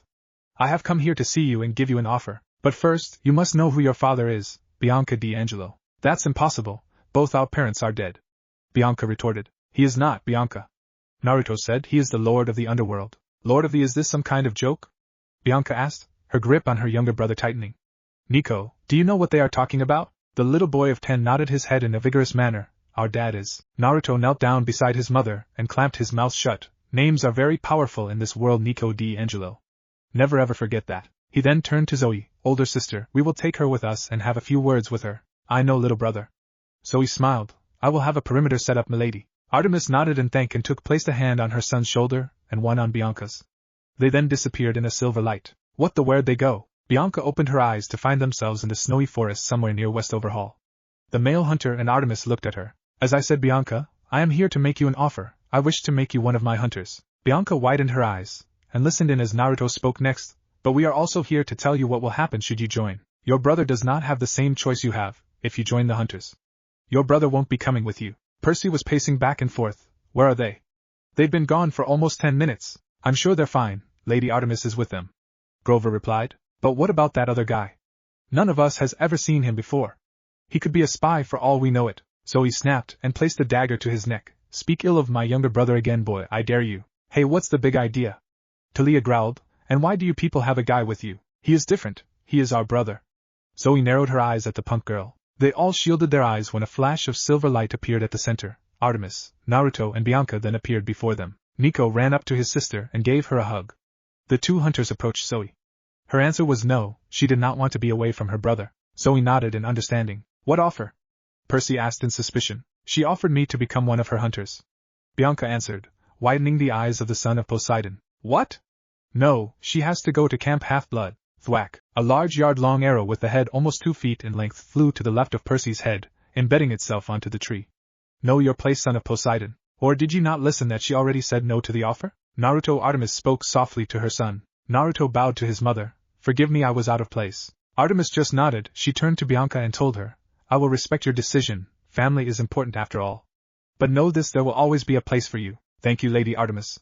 Bianca bowed in gratitude. "I can see why you don't like Camp Half-Blood," Naruto said, carrying his daughter with him while Yakumo was chatting with her mother-in-law. "I expected more from these demigods." Zoe groaned and nodded. "Now you know how I feel, not to mention we get into fights sometimes with the Ares cabin." "Ah yes, you told me about them. You said they can be quite arrogant and boastful." The huntress sighed. "You have no idea, little brother." "Ah hey there, little sis. Shut up, Apollo, and we're twins," Artemis shouted at her idiotic twin brother. Apollo just waved her off and stared at the brunette fox girl. "Hey, they're beautiful." Naruto's eyes went blood red. "Hold her for a second." He handed Q to his older sister and stomped his way towards the idiot hitting on his wife. He grabbed the sun god by the throat, red mist seeping out of his body in an infernal growl, which got the demigods who were with them to huddle together in fear. "Were you just flirting with my wife, uncle?" He growled once more, his voice sounding very demonic. You must be my nephew, hee hi." Apollo could feel the grip on his neck tighten. "By Olympus, he's strong, very strong." "Naruto, as much as I'm enjoying this, put him down," Artemis said sternly. Her son let him go, dropping him onto the ground, coughing and wheezing as he gasped for air. A feral dog-like growl was coming from Naruto, staring at him angrily. Yakumo simply intertwined her fingers with her husband's, and immediately his anger started to fade, his eyes turning back to their normal blue, and his whiskers disappearing from his cheeks. You just had to flirt with her, didn't you? Artemis gave her twin brother a deadpan look. I didn't know. Know what, uncle? Naruto glared at him. Nothing. I said nothing. Apollo panicked. Many of the hunters laughed. It was priceless to see Apollo put in his place. Yakumo just rolled her eyes at the sun god and walked up to Zoe, smiling as Kyo was handed to her. Percy and his friends were shocked that this extremely beautiful fox lady was Naruto's wife. She was even far more beautiful than Aphrodite. And even more shocking that Apollo called him nephew. It's as if he was saying that he was Artemis' son. But that's not possible, she swore to a life of maidenhood. Apollo, I need your help. I need you to take the hunters and the demigods to camp. The hunters groaned. They did not want to go there. But first things first, no talking to my hunters and my daughter-in-law, and no flirting. Got that? Apollo nodded vigorously, not wanting to incur the wrath of his sister and nephew. Mom, where are you going? Naruto said. There is a beast out there as well. I did not tell you this, but I have a mission to hunt a creature that has the power to destroy Olympus. If it is a large creature, then I'm coming with you. As much as I want to let you come with me, now is not the time. I must go alone and use all my skills to hunt it down. Never hunting rule. When hunting something you do know, never go alone. It will always end badly.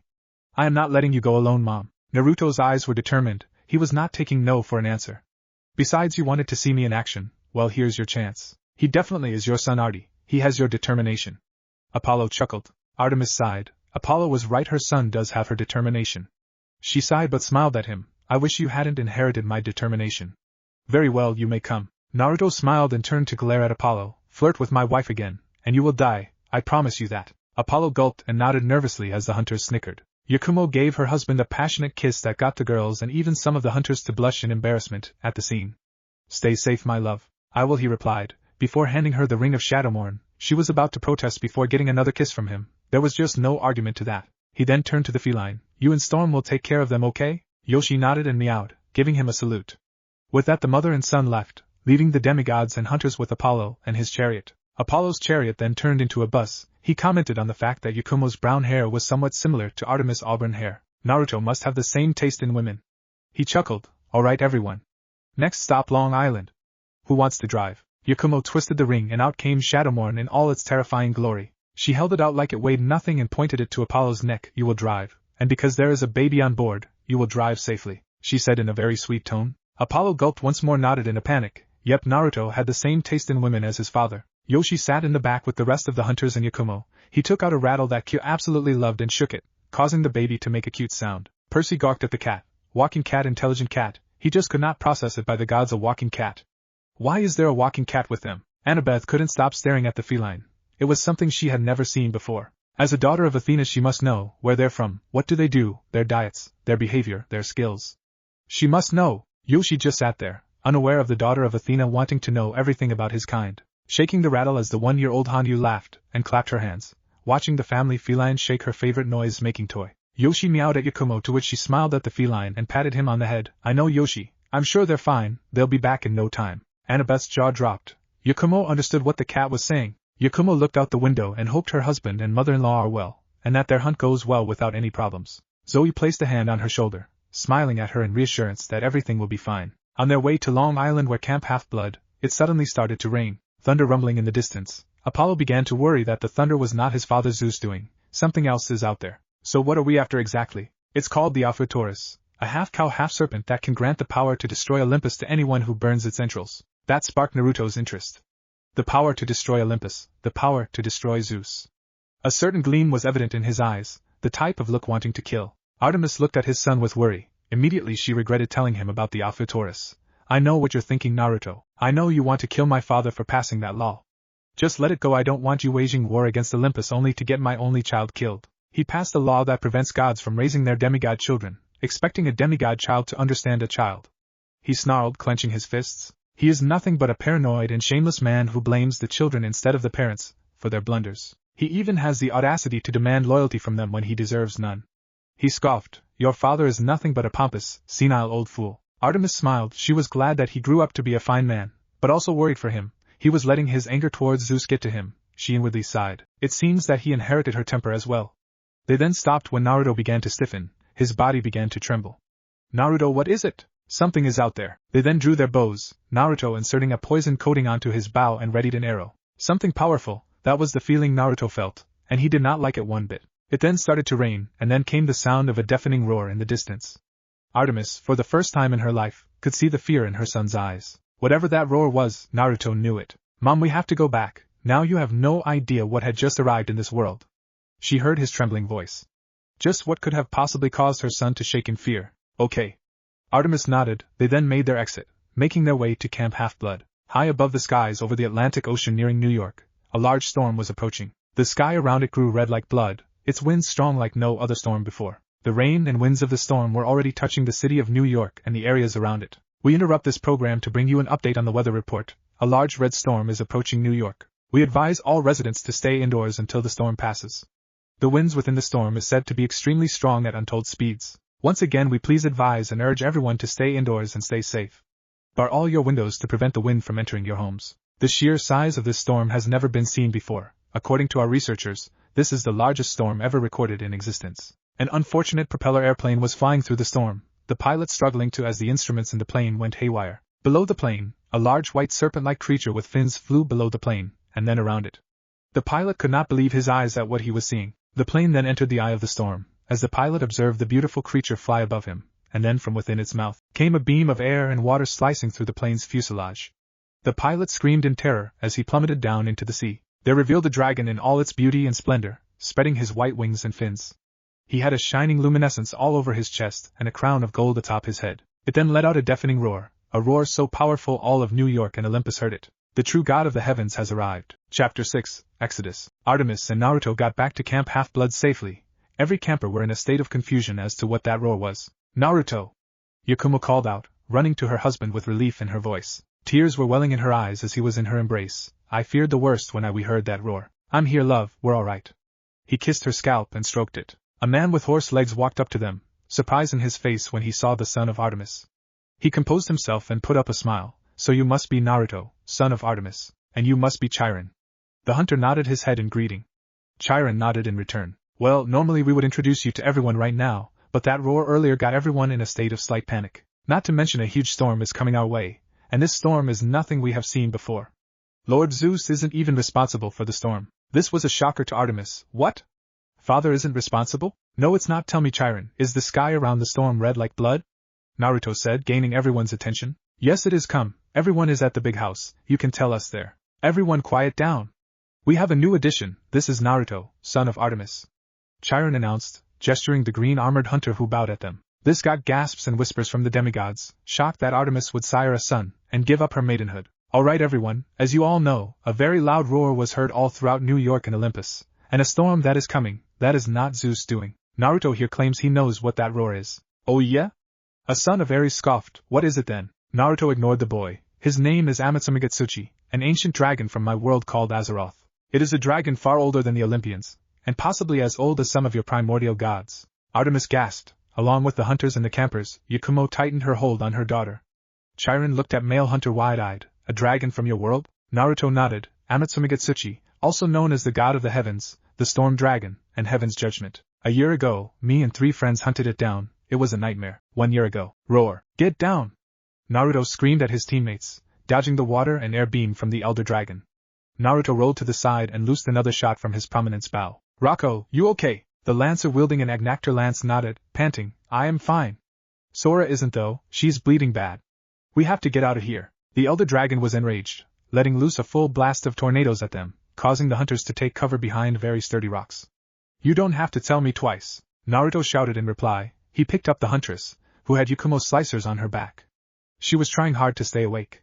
Hold on, Sora. Rocco, Dino. Cover us. Right. The lancer and bow gunner nodded. Rocco with his large shield covered their escape. The door to their escape had to close from the outside, where the dragon was. Naruto handed Sora to Dino. Get her out of here. I'll close the door. No way, man. What about you? What about Yakumo? Dino protested. I'll think of something. Now go. Naruto grabbed the old lever controlling the door, the wind getting stronger and stronger. His friends watched as he struggled to pull the lever, slowly closing the door, their eyes filled with horror that they were leaving their friend behind with the elder dragon. The ancient stone door closed shut, making a large thudding noise. Naruto took out his bow, ready to face the dragon alone. Amatsumagetsuchi let out a deafening roar once more. He was not going to allow himself die, not with his wife about to give birth soon. Hurrah! Naruto roared in defiance, firing volley after volley of arrows. The battle raged on, a single hunter fighting a losing battle. Tossed and turned by the winds and the storm. His armor falling apart, and wounds hindering him. He was on his knees, pointing the bow at the dragon as it slowly crept closer. The arrow tip only a mere inch away from the dragon's nose. Come on, come on! Naruto roared. Amatsumagetsuchi just stood there, fascinated by this man's courage to face him alone. And without warning, he turned away, flying away as the storm subsided. Naruto lowered his bow and sat there, wondering why the dragon decided to spare his life. Present day, he spared my life, and it still bothered me to this day, why he decided to spare my life. I nearly died that day. I turned up at Yakumo village, bloodied and bruised. Yakumo rushed up to me, she was still currently pregnant with our daughter, she sobbed on my bloody chest, happy I was alive. Artemis stood there, her cheeks messy from the dried tears that flowed down her face from the story. She had nearly lost her son, and she didn't even know it. Yakumo and Q were snuggled up on her son's chest, the baby asleep while Yakumo was silently crying on her husband's chest. I will tell you this, Amatsumagetsuchi is far more powerful than anything you might have faced. The people of Naru called him a god for a reason. The god of the heavens, Naruto said, his face showing worry. Chiron gulped. Zeus will not be pleased that a dragon flying in his domain was wreaking havoc. He feared that it might be more powerful than the king of Olympus, and now it was even considered a god of heavens, a title Zeus currently holds. A battle between the two is inevitable, and he wasn't sure who would win. All right everyone, back to your cabins, and make sure you secure yourselves, the storm will be here any hour now. Artemis walked up to her son. I have to return to Olympus, stay safe for now, okay? Naruto nodded and kissed his mother on the cheek. I will. A few hours later inside the Artemis cabin, which was expanded to accommodate the family, the hunters sat on the beds with worry on their face. Appearing from their brother's world is a beast of unimaginable power, and it was headed straight for Olympus, which also nearly took their brother's life. They could hear the thunder of the storm, the winds raging outside. Yakumo was currently asleep with Kyo while Naruto looked out the window. The skies were becoming red. The hunters looked out as well and could practically feel the power coming from the storm. After all of this, we're going back to Azeroth. There is no way I am staying here knowing the king of Olympus wants me dead. I cannot afford to put my family in danger. Zoe nodded in understanding at her brother. She could tell that the fates were also angry at him. For someone of this world not tied to the fates, Zeus would want him dead even more. Ever since their arrival, everything just went crazy. She was even tempted to go back with him, knowing that she won't have to worry about the Olympians and the problems of this world. What of the dragon though? Is it going to stay here? I doubt it. Naruto shook his head. He will definitely go back through the portal it went through. I heard of legends of a portal at the ancient mountain where it resides. I'm not really surprised it is true, knowing that is not his domain. He will leave, but not for a few days. The storm will pass by tomorrow, but a fight between the king of Olympus and the elder dragon is inevitable. Many of the younger hunters were scared. Never had a beast of incredible power scared them before. Not that Naruto could blame them. He just told them of how it nearly killed him before sparing his life. It was obvious. It was a very intelligent being. We'll probably leave in a few days. We weren't planning on staying long anyway. Naruto muttered, his eyes never leaving the sight of the storm. Do you think we'll be able to fight it? Atlanta asked. Not a chance, even I couldn't beat it. With the equipment you all have right now, no. Better to leave it alone and plan ahead. I know you all faced beasts before, and I can tell may have died. If I was a member of the Hunters Guild Police, I wouldn't even let you go within a few kilometers of it. The hunters reluctantly nodded. Naruto knew the dragon more than them, so they had to trust his judgment.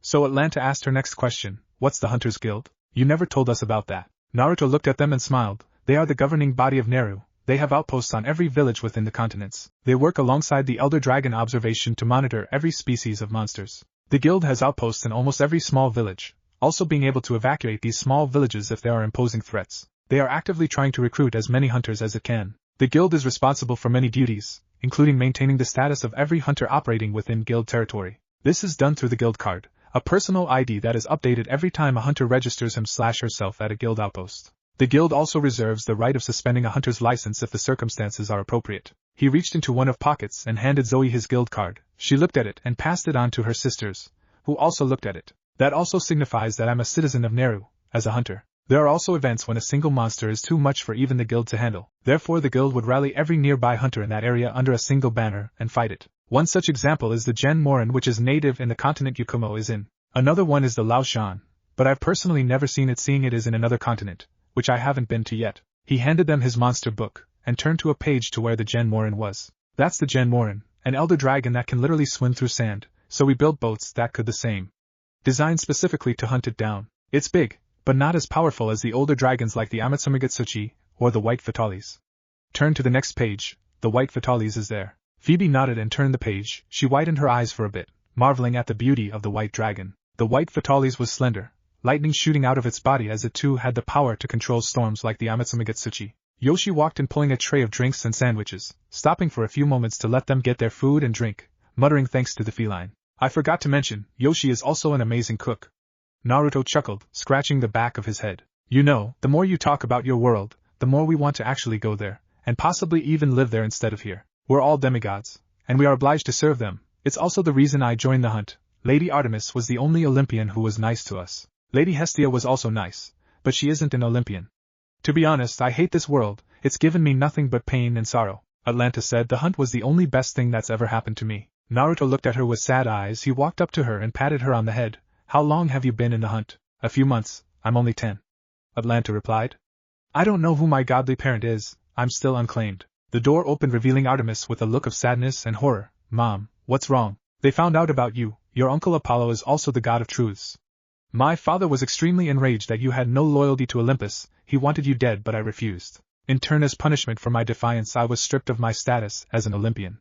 I'm just a minor goddess now. He said that after they deal with the dragon he will come for you. Everyone's eyes were wide in shock. Naruto then quickly went into the room his family was sleeping in, and woke his wife up.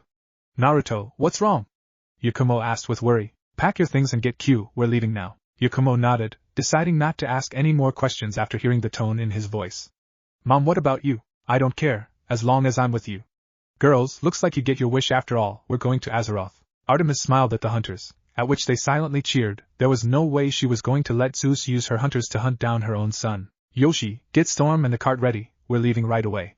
Naruto ordered the feline. Yoshi meowed and nodded. Amatsumagatsuchi will be used as a distraction. He will stay within the city for a full day until he decides to leave. Mom, how far is it to the portal? A few hours walking distance from our previous campsite. The Olympians are too busy with the Elder Dragon, so we have a lot of time. Good, everyone, we're leaving. And hope that we never hear from this place again. Using the cover of darkness and the distraction the dragon is giving them, they moved swiftly through the cover of the trees after they flashed out of Camp Half-Blood into the campsite when they arrived. They walked through the thick forest far away from New York where chaos was ensued. There it is. Atlanta pointed to a few stone formations with runes and purple misty doorway in the middle. Alright, once we go through the portal, Yoshi and I will plant a few bombs to destroy the portal, cutting access to Azeroth. Amatsumagatsuchi probably found his own portal somewhere in the ocean. My guess is it's probably the Bermuda Triangle. A lot of crazy stuff happens there. Phoebe said, petting Storm on the head. Naruto nodded. Everyone through the portal. Yoshi lighted up. As soon as everyone got through, Yoshi and Naruto placed barrel bombs and light the fuse and quickly ran into the portal. A few seconds later, after they disappeared, the bombs detonated and destroyed the rock formation, cutting access to the portal for good. At the other side of the portal within the elemental nations, everyone got through safely. They were relieved that for once, they were now experiencing true freedom. Did your brother know about the portal? Artemis shook her head. I made sure he didn't see me. He never knew about you until you actually met him. Good, well, we can just transport to the gates of Orgrimmar. I studied the seal they used, and we can use it as well. Naruto's mother smiled. She told everyone to grab each other by the hand once more. Naruto drew a seal on the ground big enough for everyone to stand inside the circle. With a few hand signs they disappeared in a plume of smoke. A new chapter of their lives had finally begun, and this time together as a family. Back in New York, the Amatsumagatsuchi in all its glory, not being covered by the mist, was scaring the populace of the city. Windows were shattered and some buildings were destroyed by the strong force of the wind. The Olympians, barred by their ancient laws to interfere with the mortal world, sent demigods to fend it off. Children of Ares were chosen, but they failed as well. The dragon decided not to kill them but only wound them, enough for them to go in retreat. This angered Ares to no end. His children, the greatest warriors ever according to him, were beaten by some mindless beast. The dragon scoffed at the so-called warriors. They were nothing but hatchlings. He demanded someone more powerful, someone worthy enough to face him. This world did not satisfy him. The people here were weak. The next day he left, flying back into the Bermuda Triangle where the secret portal was.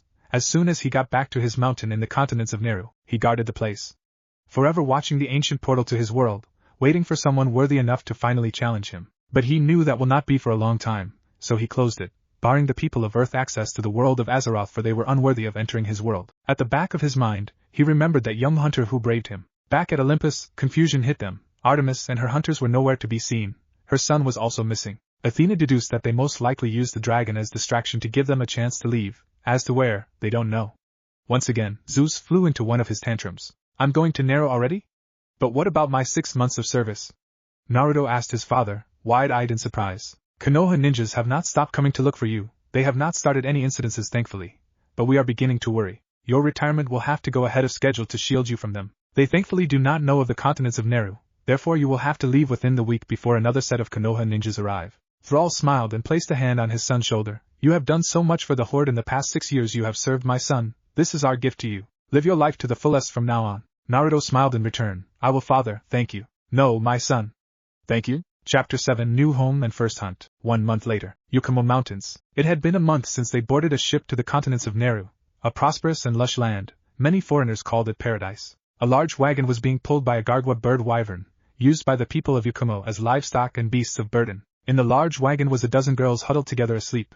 With them was a man with a woman asleep on his shoulder. To their side was a baby in a basket being tended to by a feline, and the last was a woman with auburn hair. Guarding the wagon was a large wolf, alert and making sure no dangers were ahead. Naruto opened his eyes. He grunted a little, having been asleep for over 8 hours. He gently lay his wife on the floor of the wagon as to not wake her. Pulling the sheets covering the wagon over him, he spotted a small village in the distance. Smiling that they were practically here, he moved over to his older sister and gently shook her. Zoe, we're here. The raven-haired girl gently opened her eyes. Her brother moved the sheet a bit to let her see. Her eyes then widened. There it was, Yukumo village. It was even more beautiful than she had imagined. The oriental-looking red buildings overlooking the valley below. They were just a few minutes away. Girls, we're here. Zoe called out to her sleeping sisters. The girls groaned, some mumbling words like 5 more minutes, and not yet. Phoebe rubbed her eyes and slowly pulled herself up. Whoa girls, wake up. We can see the village from here. Play Yukumo Village, Monster Hunter Portable 3rd soundtrack. Atlanta and the rest sat up. They also widened their eyes at amazement. Their new home. A peaceful-looking village overlooking a beautiful valley below. They could spot the people doing about their business. The blacksmiths crafting weapons and armor for other hunters. Hot springs being used by hunters and villagers alike. Felines working on farms and tending to their shops. This was paradise. A hunter's paradise. Beautiful, isn't it? Naruto smiled at them. They all nodded. Artemis woke up next from the noise the girls made. And the first thing she saw was the beautifully crafted buildings of Yukumo. Oh my, welcome home guys. And song. The wagon stopped and everyone got off, Yukumo still holding her sleeping daughter. They waved the feline wagon driver goodbye as it drove off. The girls were surprised by the way the male hunters in the village just waved at them in greeting. They even saw a female hunter with an extremely large bone sword on her back waving at them as well. Many of the hunters departing the village or going out on their next hunt. Don't worry girls, the people here are very friendly. To me this is the best village in the entire world. Come on, we're going to meet the village chief. What's the chief like? Atlanta asked, the other girls getting curious as well. She, Naruto replied. Huh? Artemis and the rest of the hunters tilted their heads in confusion. Village Chief Miku, she is the village chief. She's a Wyverian and a very good friend to us, Yukumo said in reply. The girls had their jaws dropped that a woman is the leader of this beautiful village while Artemis just looked stunned. A little boy was playing with his ball when he stopped and looked at Naruto with widened eyes. Guys, Naruto's back. He shouted. Within a few seconds the entire village came alive, the people greeting the blonde Hanyu and his wife. Welcoming him back with open arms. Miku walked up to them and gave them a hug. Oh, it's so good to see you. We were wondering when you would come back. Well, here we are, and we're here for good this time. Naruto replied, gaining cheers from the crowd. The people then started setting up the entire village for a festival for the family's return. Artemis and the hunters were stunned at how much the people loved them. The village within minutes was being filled with people setting up their food stands and games. The felines were also hard at work setting up their shops, from foods, to games, and to small fishing ponds. Naruto walked up to them lightly laughing and grabbed Zoe's hand. Come on, Mika wants to meet you all. They walked up a young-looking woman. She was absolutely beautiful. Her black eyes, her long ears slightly pointing down and her black hair neatly tied into a Japanese princess-type style with a crown and ribbons on top. She wore a white kimono with a white obi with green leaves and purple sashes. She smiled and bowed to them in greeting. Ah, you must be the rest of his family. Welcome to Yukumo village. We have already prepared a place for you all. Naruto has already purchased a home. It's right over there. She pointed to the house just to the left of the stairs leading up to the guild hall. Naruto's home is just past that. Now please your stay as we prepare for the festival. Night had come and the festival had begun. People had begun arriving. An elderly Wyverian and a feline wearing yellow helmets walked out of the village carrying pyro equipment for fireworks, heading for the hills to set them up from a distance. Music began to play, the feline drummers on the top of the tower being led by another feline wearing a green yukata and a hat with a paw emblem. He had 2 fans to lead the drummers. More feline were down below dancing around the tower. People joined with the felines and danced with them. Artemis and the hunters were a bit overwhelmed at how friendly the people were to them. Even the men just smiled and shook their hands, telling them they are most welcome here. A shakalaka wearing an acorn hat sped through them and immediately went to the hat shop being tended by the feline owner. The feline was caught off guard by how fast the shakalaka switched hats. He rubbed his eyes to see if he was hallucinating. A man tending to a mini bow gun store led the huntresses to his game, handing Atlanta a small bow gun and pointed to the toys on the shelf. Shoot one of them, and you win it. Just pick your target. Atlanta just nodded and took aim. Artemis just watched in awe at the people, men who weren't like those she viewed as evil and are actually very nice. Yakumo walked up to her smiling, wearing a different outfit than usual. She was wearing a dark pink outfit with white sleeves and a dark pink hat with golden diamond symbol with a gold X over it. Yakumo, what's with the new outfit? You are looking at Yakumo Village's newest Hunters Guild receptionist. I handle giving out hunting contracts to all hunters. Yakumo replied. She then looked at the girls playing the shooting game and winning prizes. It's nice, isn't it, this place? It's a bit overwhelming. I mean, all my life besides Minato and Naruto I believed all men were vile and pig-headed. Here they are nothing like it. You'll get used to it. She looked at her husband currently talking to some fellow hunters while Yoshi was taking care of a sleeping Q. We're finally home. We are. Artemis smiled, looking at her best friend Zoe with hunters cheering at the prizes they've won. Phoebe surprisingly got a feline plushie. Coming down the guild hall was a red giant cat statue being held by a dozen felines as they brought it down. On top of the statue was a black feline with a red eye patch and a blue cape with a straw hat on his head standing proudly. Yakumo laughed. That's Nyanjiru, he likes doing that when he gets the chance. He works as a courier for the hunters when they are working in this village. I'm guessing the older girls like Zoe and Phoebe will have to sign up for a guild card then. Yakumo nodded. It's standard for all hunters in Neru. The rest of the girls will have to wait till they are around 16 before they can start hunting. We do have a hunter's school over there to teach them the basics of hunting, the most basic of monsters here. The rest you will have to go by instinct. Getting a guild card isn't hard, so they won't have a problem since they already have experience. The rest of the girls will have to wait until they're older. But they are free to practice, of course, in the training grounds. Artemis nodded. She raised her eyebrows when the giant red cat statue started rolling and crashing into one of the fish ponds. Yakumo just laughed. Don't worry, they're fine. We hired another feline named Nippo. Since I'm going to be working now, Nippo will be Q's nanny. He'll also be helping me with the cooking and housework. Once Phoebe and Zoe get enough money, they can also hire felines to go with them on their hunting quests. Zoe and Atlanta were at the food stand trying the steak, and they loved it. They were still quite overwhelmed at how friendly the men were here, and how the female hunters of this land were treated with the same respect as the male hunters. They laughed as they watched Phoebe hugging a feline, suffocating the poor thing with her chest. They had never been so happy before. Naruto was casually talking to his old teammates Rako, Dino and Sora. The bow gunner Dino had gotten together with Sora. They were now currently dating while hunting together. Rako hadn't changed. He was still the overly cheerful lancer of the group. A young girl with dark brown hair walked up to Naruto and partially hid behind his back. Guys, I want you all to meet my little sister Atlanta. Atlanta, these are my old teammates, Rako, Dino and his girlfriend Sora. Hey kiddo, planning on being a hunter like your older brother here? Rako said with a grin. Naruto patted her on the head. Don't mind her guys, she grew up hating men before she got taken in by my mother. Rako nodded. I see, no worries man, besides she just got here. Well, I'll see you guys later, I'm gonna go ahead and eat. Alright man. Naruto nodded and waved at the lancer. Sora knelt down at the 10-year-old girl and smiled. Hi there, I'm Sora. So what kind of weapon do you want to use when you'll be able to start out hunting? I like using bows. Atlanta replied, still a little shy and scared, but was a little relieved that she got to meet a huntress. Yes, another gunner. Dino cheered, causing his girlfriend to laugh. I can tell you'll do great kid, gunning is a good profession in the hunting business. He took out his aquamatic longshot.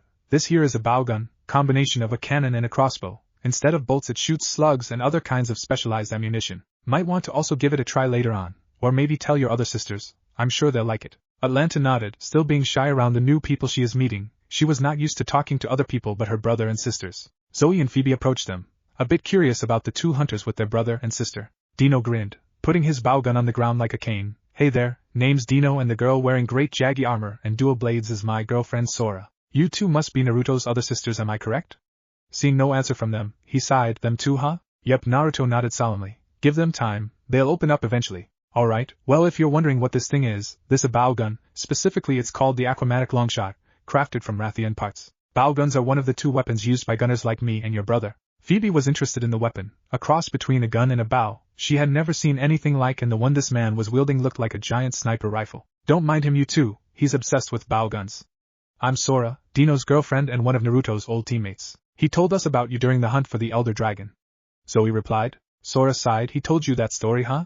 Yeah, not one of our best moments. We nearly chewed Naruto out for making us leave him behind. Well, enough of the gloomy stuff. How are you guys liking it here? We really like it, although we're a bit overwhelmed by how nice the men are here. Your brother told me about that. Just give it time and you'll get used to it. I can tell you will all make great hunters. They will become gunners. I just know it. Dino declared. You all use bows, don't you?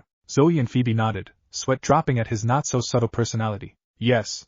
Dino pumped his fist. Naruto and Sora rolled their eyes. He was always so overly cheerful. Sora pulled his sleeve. Alright, we're going ahead too. We'll see you later, Naruto. Bye. Naruto waved at them. He turned to his sisters. So, enjoying yourselves? The three hunters nodded. That's good. Zoe, Phoebe, tomorrow we'll get your guild card so you can start hunting. Seeing as you two are the oldest, the rest of the girls will have to wait until they hit 16. It's the law here. Atlanta pouted, having to wait 6 years until she can officially hunt. Don't worry, Atlanta. Besides, you can actually enjoy being a kid for now. Naruto ruffled her hair. Alright, let's head back. I bet you guys want to see your new house. They heard meowing and spotted a feline with a yellow helmet flying through the air, and there goes Trinia. Yakumo said with a chuckle. Next day, Zoe was currently wearing her brother's old Great Jaggy armor now fitted to her thanks to the blacksmiths, and Phoebe was also wearing Great Jaggy armor. Naruto gave the prominence to Zoe much to her protests. He then got a new bow built from Rathian parts called the Queen Blaster. Phoebe got herself a basic Yakumo heavy bow gun. Yakumo was known all around Nara for their extreme sturdiness and being able to fuse with the different kinds of ore, crafting weapons and armor with them. Naruto nodded in approval at them, wearing his Rathian gunner armor and his new Queen Blaster bow. Alright, since you two are already well versed in hunting, you two will be hunting Great Jaggy together. It's what all hunters have to do when they start out, and since you two already got a head start with the gear I gave you, I believe you two area are ready to face a Great Jaggy. Head up to the reception and Yakumo will give you guys a hunting contract. What about you? Zoe asked him. I will be going on my own hunting quest. It's completely normal for a hunter to go out alone as long as they know what they are hunting. You two will be doing that soon once you are all accustomed to hunting here. The guild hall was bustling with different kinds of hunters going to and returning from the hunt. Zoe and Phoebe awed at the captured rat halos tied up to a cart being pulled by an Aptonoth. Hey you two, hi Yakumo. The two huntresses waved at the new guild receptionist. How's the new job? It's great, I get to meet new people and see my husband off to work. It's a win-win for me. Yakumo grinned. So you two are hunting together? They both nodded. Alright, here you go. Naruto told me what monster, so here is one Great Jaggy contract. They want it gone as it seems to be terrorizing merchant caravans in the desert. They both signed the contract. Good, now stay safe you two. What's Naruto hunting? Phoebe asked. He's hunting a Rathian that's been spotted, attacking a small village to the south. He really wants to help you guys get started. In other words, the both of you are being sponsored by him. Yakumo giggled. Don't worry you two, this isn't the first time he went off hunting alone. Yoshi walked into the guild hall wearing his trusty Yakumo set and wielding a small katana. I'm coming with you too. He meowed. It seems Yoshi wants to tag along you two and make sure you both are alright. Yakumo smiled. Of course he can come. Phoebe said with stars in her eyes. Thanks Yoshi, no problem.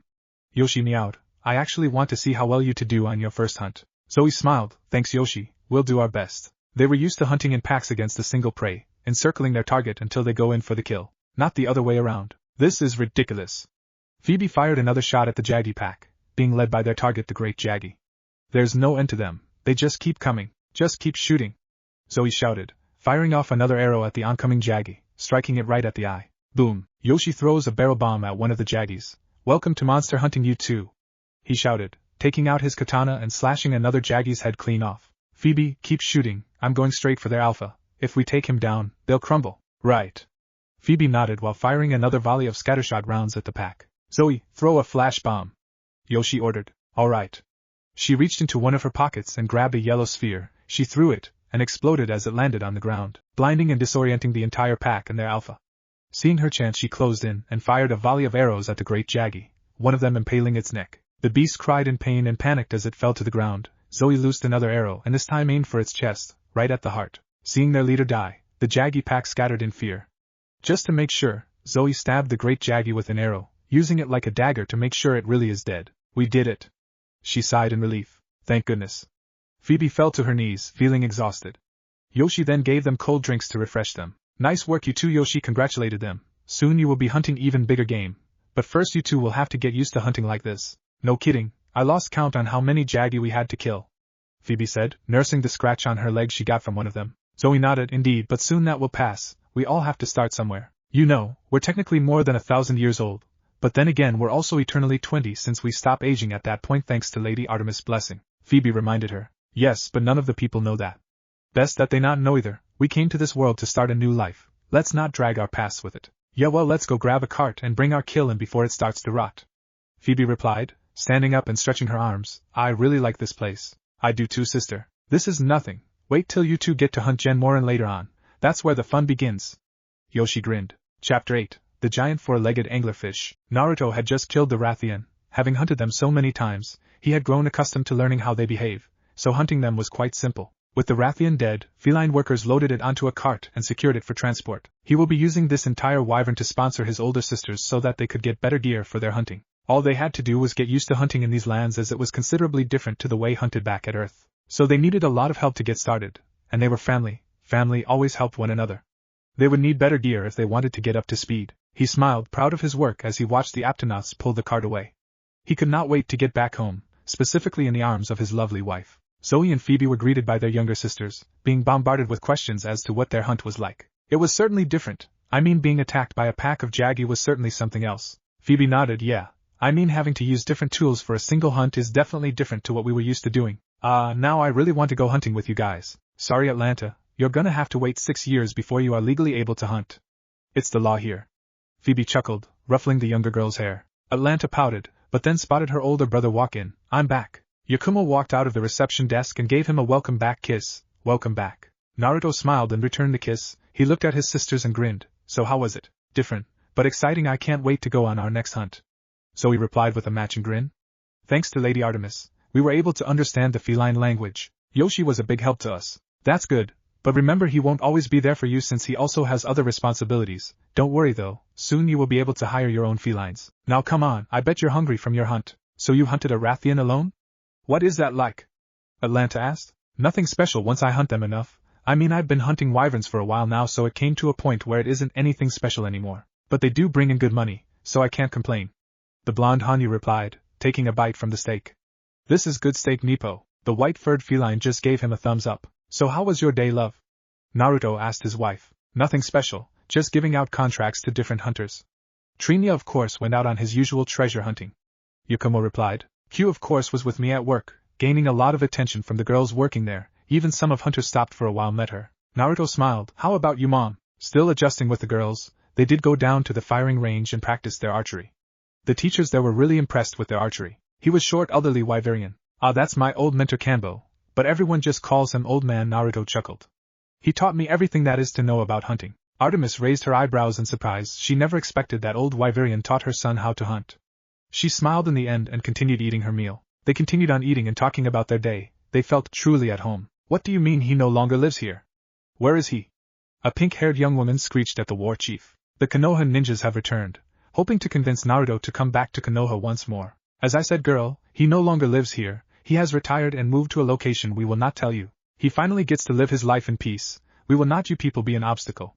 Valjean replied, gritting his teeth at how persistent these people are. But he belongs to Konoha, his true home. He belongs to wherever he chooses to live, not your decision. He is not some kind of property to you people. Thrall growled. Sakura was about to retort when Sasuke placed a hand on her shoulder. That's enough, Sakura. We can't convince them. Let's just go. She sighed in defeat and walked out of the building. Sasuke bowed to them and followed his teammate out. Valjean sat back on his throne with a sigh. It's only a matter of time before they find him. We need to warn him. Agreed. Thrall nodded. I don't believe them. Naruto belongs with us, where his friends are. Sakura huffed. You know they're right, Sakura. He doesn't even want to come back to Konoha. So why even force him? She tried to argue to that, but just gritted her teeth, tears flowing down her face. Frustrated with herself at how poorly she treated him when they were still a team, Sasuke sighed and understood her feelings well. After all, he tried to kill during his defection to Orochimaru until he was brought back. After hearing of his banishment, he vowed to better himself. During his probation, he went through so much counseling with the Yamanakas to get rid of his mentality that he was an elite because he had Uchiha blood flowing in him. He wanted nothing more than to earn Naruto's forgiveness. What was worse was how Hinata became bitter about all of this. She became cold and distant because she wasn't the one married to Naruto and had a child with her. She then became obsessed with becoming stronger, deluded with if she could prove herself then maybe Naruto will choose her instead. Her teacher Kurenai became extremely worried about her, Niji included. The day they came back to Konoha from their first mission from Orgrimmar, Hinata went into more hysterics, screaming it should be me, not that bitch. She was never the same after that. She was actually strong as it took 6 people to restrain her, making her pass out from exhaustion. Sasuke sighed once more and took Sakura's hand, intertwining their fingers. Come on, let's just go home. The next day the family were just relaxing since they just recently hunted. All hunters are only allowed to hunt every few days as to not exhaust themselves. Right now they were by the river watching the younger girls playing in the water with Nippo. Say Yoshi, before you went to work with them, what did you do for work? Phoebe asked. Well, I did a lot of odd jobs. One of them was a job with other felines in the desert. A few years ago, a dozen felines were walking a sandy hill in the desert. They were all heading to a skull of a monoblos, where its horn was still attached. They were tasked with retrieving the skull since it brings in a lot of zeni. Yoshitsun led the group carrying a bone hammer while his comrades had a saw and rope to bring it down. They began to work immediately as they tied the rope around the monoblos horn. They started sawing and picking away, working quickly so they can get back before sundown. Minutes later, while they were still working, at the back of the skull a pair of black crab eyes emerged from the sand. Seconds later the sand rumbled and a pair of pincers and crab legs popped out. Yoshi and his friends got startled. He grabbed onto the horn so he wouldn't fall off while the other feline grabbed onto the rope, being carried away by the giant hermit crab. But this was no ordinary hermit crab, this was a daimyo hermitor, strong monsters but extremely passive. This one in particular didn't really notice the felines trying to cut the horn from the monoblos skull it was living in, and just decided to relocate, unaware that the cats were latching onto the horn while others were pursuing it. Just another day at work for felines. Present day. Giant hermit crab? Phoebe's and Zoe's jaws were unhinged. Yoshi nodded. A daimyo hermitor, they are very passive creatures and tend to not even care who is near them, but they breed extremely fast. So the Hunters Guild keeps tabs on its population as to keep them in check. We did get the horn in the end though. Has Naruto hunted it already? Zoe was the one to ask this time. Yoshi nodded once more. Lots of times. Like I said, they breed like hotcakes, so the guild sends in hunters regularly to keep their population in check. Naruto is an elite hunter, so a daimyo hermitor isn't really anything special to elite hunters. You two will be hunting them too later on. First we gotta get you two to hire feline comrades of your own. Naruto was currently fishing downriver a few hundred meters from his family. Even on their off days, hunters are required to keep their equipment and weapons with them at all times when they are outside the village. They are never completely safe. Naruto finally got a bite and began to pull. I got one, and it's big. Yoshi heard him and immediately ran up to him. What happened next completely shocked Artemis and the rest of the girls except Yukumo. What came out instead of a fish was a large flat purple fish-looking monster with a head ornament much like an anglerfish has. Naruto took out his bow. Well, looks you two get to hunt your first gobble. Everyone else stay back. The gobble puffed up like an puffer fish and revealed its spikes. Keep your distance from those spikes. Zoe and Phoebe rushed to the scene with their weapons on hand. Zoe fired a few shots at the gobble, making it roar in pain. His head tail with the large white orb began to flash. Shield your eyes, now. They did so, and a bright flash engulfed the entire area. Phoebe then fired a crag shot and exploded on the gobble's right side. The battle lasted for 10 minutes. The gobble was now littered with arrows and becoming even more enraged. Naruto growled, we got to take it down now. We can't afford to let it linger any further. Phoebe fire off a few more shots to make it tip to its side. On it. Phoebe did so, loading another crag shell. She aimed a bit lower this time. The explosion caused the monster to tip to its side and lose its balance. We only have a few seconds. Aim for its heart. Naruto and the rest of the two aimed at the center of its chest. The arrows, barrel bomb, and slugs struck its target, making it squirm in pain before laying still. You guys can come out now, it's over. Yoshi checked the beast and gave them a thumbs up. Congratulations you two, you just hunted your first gobble. The rest of the younger hunters including cheered. They got to see them in action for the first time.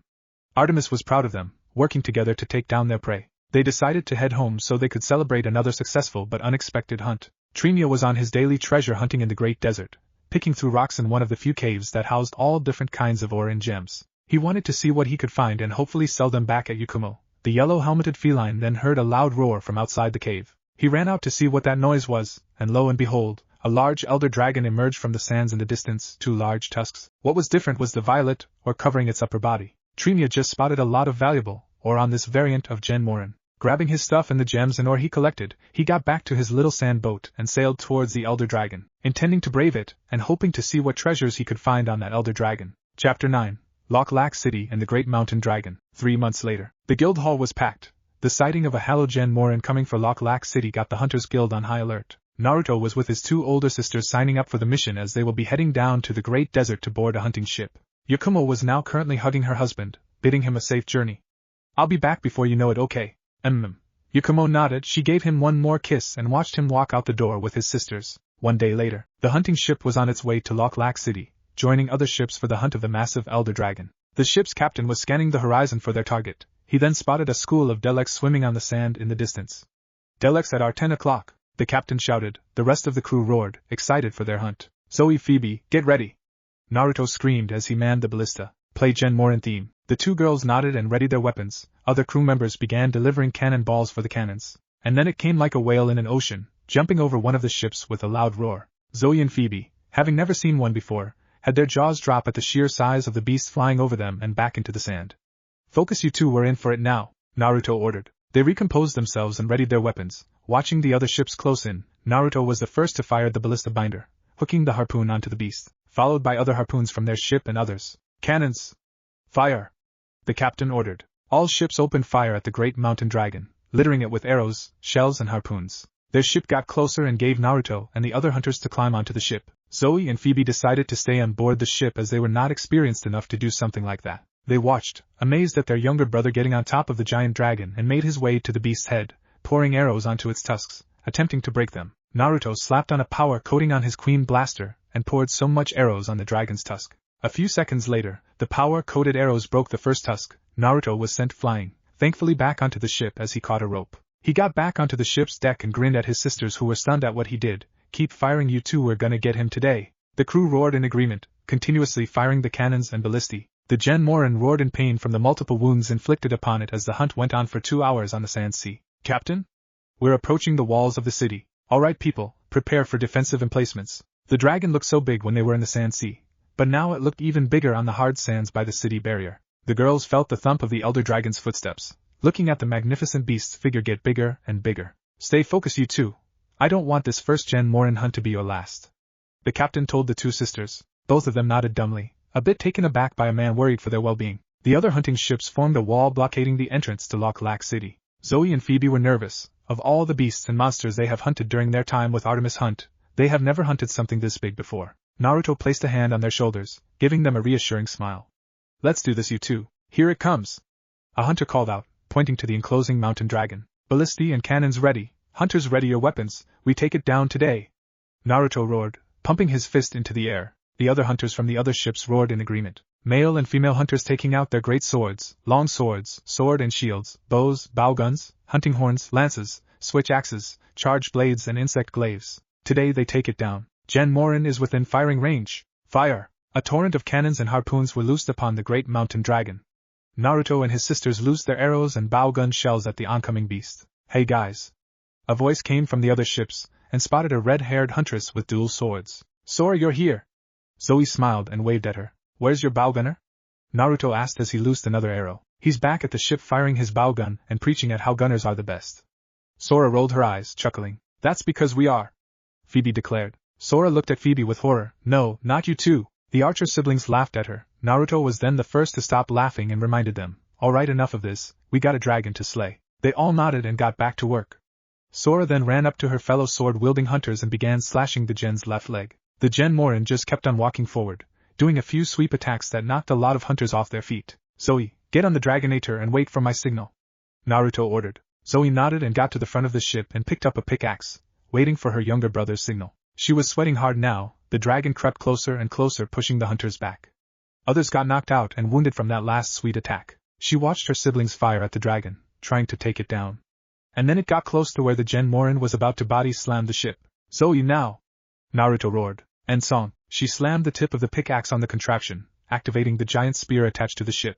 The Dragonator then sprung to life and speared itself onto the mountain dragon's chest, straight to the heart. The dragon roared in pain one last time and fell onto its side dead. Everything went quiet for a few seconds until the captain, who was a large man, picked up Zoe and sat her on his shoulder, cheering and congratulating her. The other hunters began to sing in cheers at her and approached her, clapping their hands. Zoe in question was stunned. Never had she ever received praise like this before, and she was receiving praise from both women and men. She landed the killing blow on the beast, and she was receiving so much praise, she broke out in tears, her hands on her mouth breaking out into sobs by the praise and cheers she is receiving.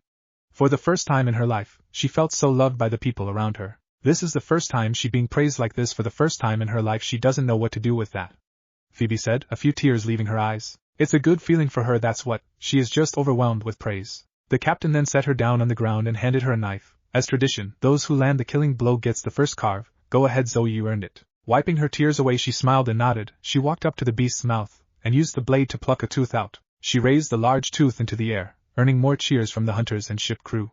She received so much praise it was overwhelming, and she loved it. Men respected her for what she was.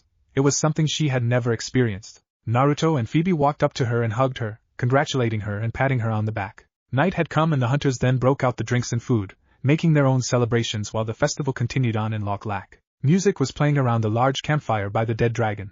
Food and drinks were passed around, laughing and dancing around the fire. Zoe and Phoebe laughed at the two silly hunters who were drunk out of their minds and were butting heads, arguing who had the better weapon. People from the city then began to join them in the party through the ships, bringing in more food. Naruto sat beside his two older sisters with a large slab of steak and a drink. So, how does it feel to be praised by men? It's a great feeling.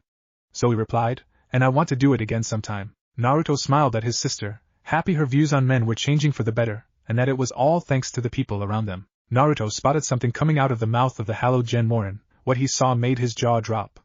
Trinia, what the hell are you doing there inside that thing? A ship from the distance was heading straight for Lak City, a silver-haired man with a headband over his left eye that had a leaf symbol. With him was a pink-haired young woman with a black-haired young man. There was no mistaking they were Konoha ninja. They had received word of a continent to the south of the ocean between the elementals and Kalandor. Tsunade decided to postpone her search for Naruto, and decided to send merchants to the lands of Naru for trading.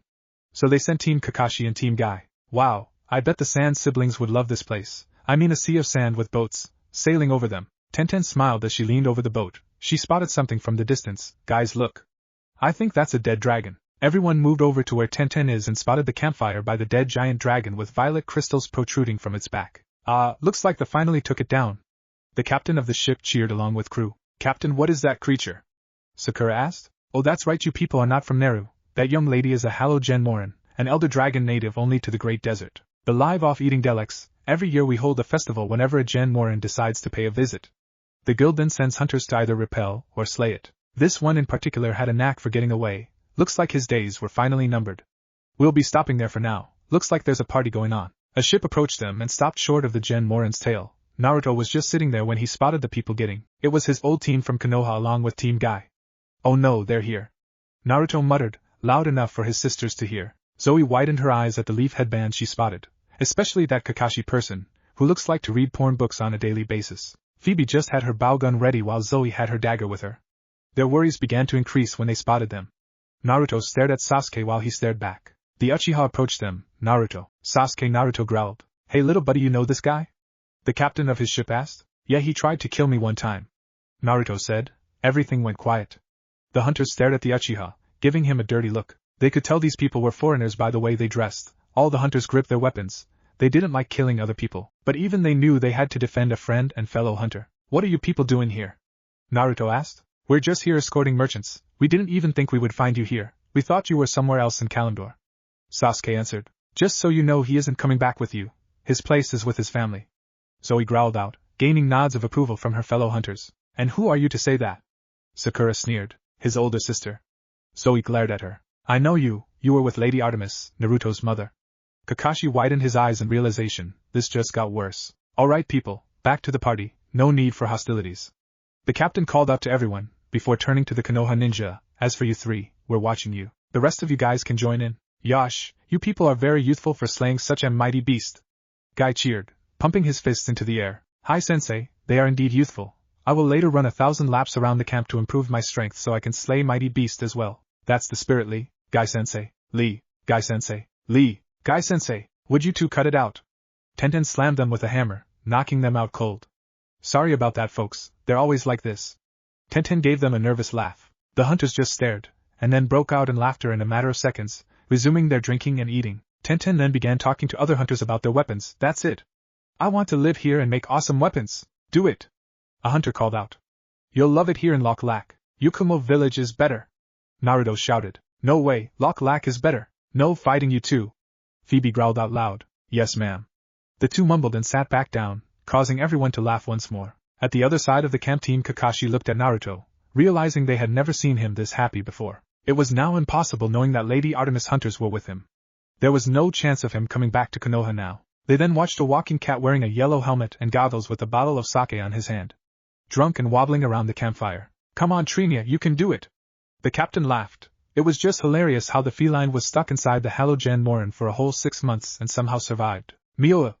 Trinia literally meowed, his cheeks extremely red from the mass alcohol he consumed. Chapter 10. A new monster hunter is born. In the guild hall of Lak City, our heroes are right now seated on a table together, having a meal before they board a ship back home. Naruto sighed. The Konoha ninja, more specifically Team 7, were seated at the other table next to them. They ate quietly as it was just awkward to have them around. Yakumo is going to throw a fit once she hears about this. He just wanted to finish his meal and get the hell out of there. Meanwhile in the forge, Tenten watched as the blacksmiths worked on crafting their weapons using different monster parts and bones. She was fascinated by all of this. to be able to craft weapons and armor by using different parts from different kinds of monsters. She was even more interested in becoming a hunter instead of a kunoichi. The possibilities were just endless with becoming a huntress. Heck, she might even get Naruto or his sisters to coach her. All the different crafted weapons, she wanted them all. Only one problem: what is she going to tell her sensei and the Hokage? That she no longer wants to be kunoichi? On the other hand, she had the right to make her own decisions. She's 20 for Kami's sake. Something on your mind, Missy? The short Wyverian blacksmith spoke to her. Huh. Oh yeah, I want to become a huntress. But I'm not sure my friends and folks back home would like that. I mean, I'm a ninja from the elemental nations, and seeing life here. I want it as well. I want to build a life here instead. Tenten sat down on the bench. Well, not everyone would always agree to what others choose to do. All you have to do is keep moving. If you don't have any regrets to what you choose for your life, then you did not do anything wrong with your life. My advice to you, kiddo, do what you love to do, not what you don't want to do. 'Cause I can tell you don't like what you are doing with your life right now. Tenten smiled. Thanks, mister. I guess I just needed to tell me that. The old man chuckled. No problem, kiddo. I see a great future as a hunter inside you. An hour later, Naruto and his sisters were packing up their stuff, getting ready to board their ship back home. Naruto pretty much avoided the Konoha ninja, except for one. Hello, Naruto-san. It warms my heart that you have been doing well. Naruto turned around and saw Neji bowing to him in greeting. Neji, please, I would like for you to at least hear what I have to say. I do not blame you that you do not wish to come back to Konoha. I completely understand. It surprised me that you knew what it meant to be sealed, and I finally understood why when you were banished. I simply wanted to tell you that. I bid you good day, Naruto-san. Neji bowed once more and walked away. Naruto stared for a few seconds before smiling. Of all the people, you understood me the most. Thank you, Neji. Come on, sisters, it's time to go home. Minutes later they boarded the ship. Naruto was deeply surprised as to who was with them. A certain brown-haired young woman with her hair tied into two buns. She wasn't even wearing her headband. Tenten, what are you doing here? Shouldn't you be with your team? I quit being a kunoichi of Konoha. I sent a letter to Lady Tsunade through Gai-sensei saying I'm resigning. I was envious of the life you were living here, so I decided I am going to become a hunter like you guys. I mean, you get slay massive monsters like that Jen Morhen the other day. What of your family back home? Zoe asked. My parents died a long time ago, and I'm an only child. I'm sorry. Zoe immediately regretted asking. You didn't know, so don't be. Wait. They heard the voice of an elderly man. Tenten spotted the Wyverian blacksmith she talked to a while ago, carrying what seemed to be a katana made of bone and ore. I have something for you, Missy. The old man walked up to her. It's my old bone katana dragon, a sword I used to go hunting with when I was younger.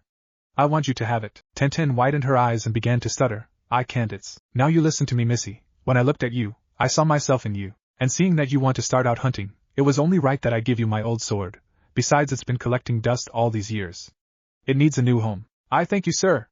Tenten took the sword and smiled, a few tears escaping her eyes. You take care of yourself now, Missy, you hear? Hi. Tenten was waving at her former team, watching Lee and Guy shedding tears and waving at her as the ship departed. Tenten was crying as well, sad to see her friends go. I'll be sure to write. Neji was waving at her, albeit a bit more subtle compared to the other two, but she could see that a lone tear escaped his eye. Despite their differences, they were the best of friends. Naruto watched the scene and smiled a little. Things just got a bit more interesting. Tenten wiped her tears and walked back to Gunner Trio. So what's your home like? You'll see, was all she got from Naruto. Tenten could not believe her eyes. This place was just absolutely beautiful. It was far smaller than Konoha, but it was definitely more beautiful. This is the place Naruto lives in. Here's your guild card, Tenten. Yakumo handed her the card. Tenten took the card unconsciously, still awed by the scenery. This place is amazing. It is, isn't it? Yakumo giggled. She was glad that she gave up her life of being a shinobi and chose something more suited for her. She knew how much she loved weapons. Excited to become a hunter? You bet I am. Tenten had stars in her eyes. Well, go ahead down to the blacksmith and show them this pass. The guys will set you up with Yakumo armor. All new hunters from Yakumo start out with it. Okay, thanks Yakumo. She then immediately headed down to the blacksmith to get herself fitted. Naruto walked up to his wife, watching the new huntress run down the steps. She's not a spy, is she?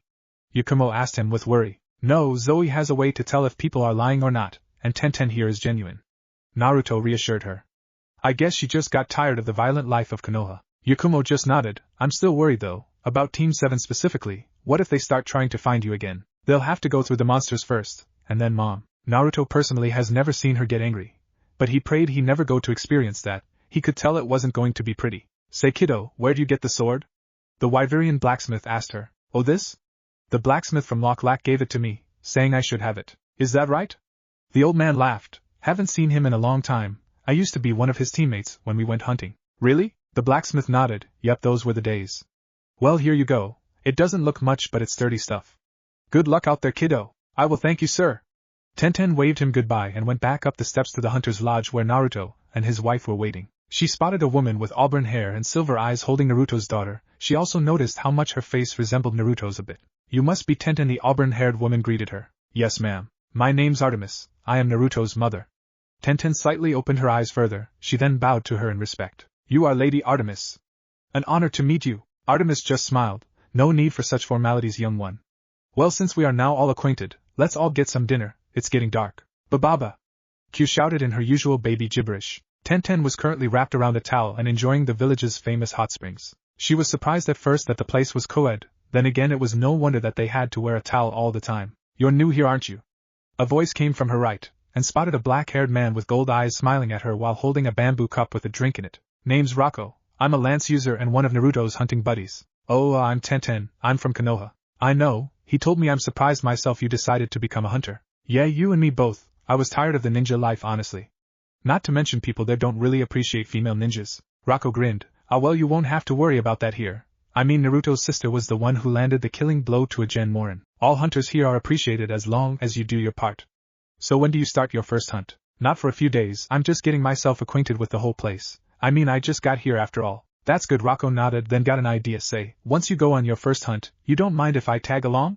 Show you a few pointers? No, that would actually really help, thank you. Tenten beamed. Rocco nodded. He couldn't help but notice how pretty she was. Alright, just look me up. I'm always here in the guild hall anyways when I'm not hunting. So just look for me and we can go. Okay. Rocco looked up at the rock and waved. Hey Trinia. Heard you got eaten by the Jen Morhen the other day. It was worth it. Trinia meowed, showing Rocco the earth dragon gem he found inside the beast. Wow, look at that. Tenten whistled. That must be worth something. Rocco looked at her with an eyebrow raised. Are you kidding me? That's used for forging weapons made from Jen Morhen parts. Say, how are you able to understand feline? You just got here, didn't you? Oh, that? Where I grew up in, we have ways of translating language using special abilities. I can't do something like that, but others can. That's pretty cool. Rocco bluntly said. Well, I better go. It's nice meeting Tenten. The young brunette nodded and waved. Yeah, you too. She leaned back at the rock, smiling. She met a new friend. A cute guy too. Wait, where'd that come from? Naruto sat on a chair on the balcony of his home, a cup of tea on the table. Yakumo sat down across the small table with Q in her arms asleep. Something on your mind, Koi? Naruto shook his head. No, just wondering how good life is right now. Life is good right now, isn't it?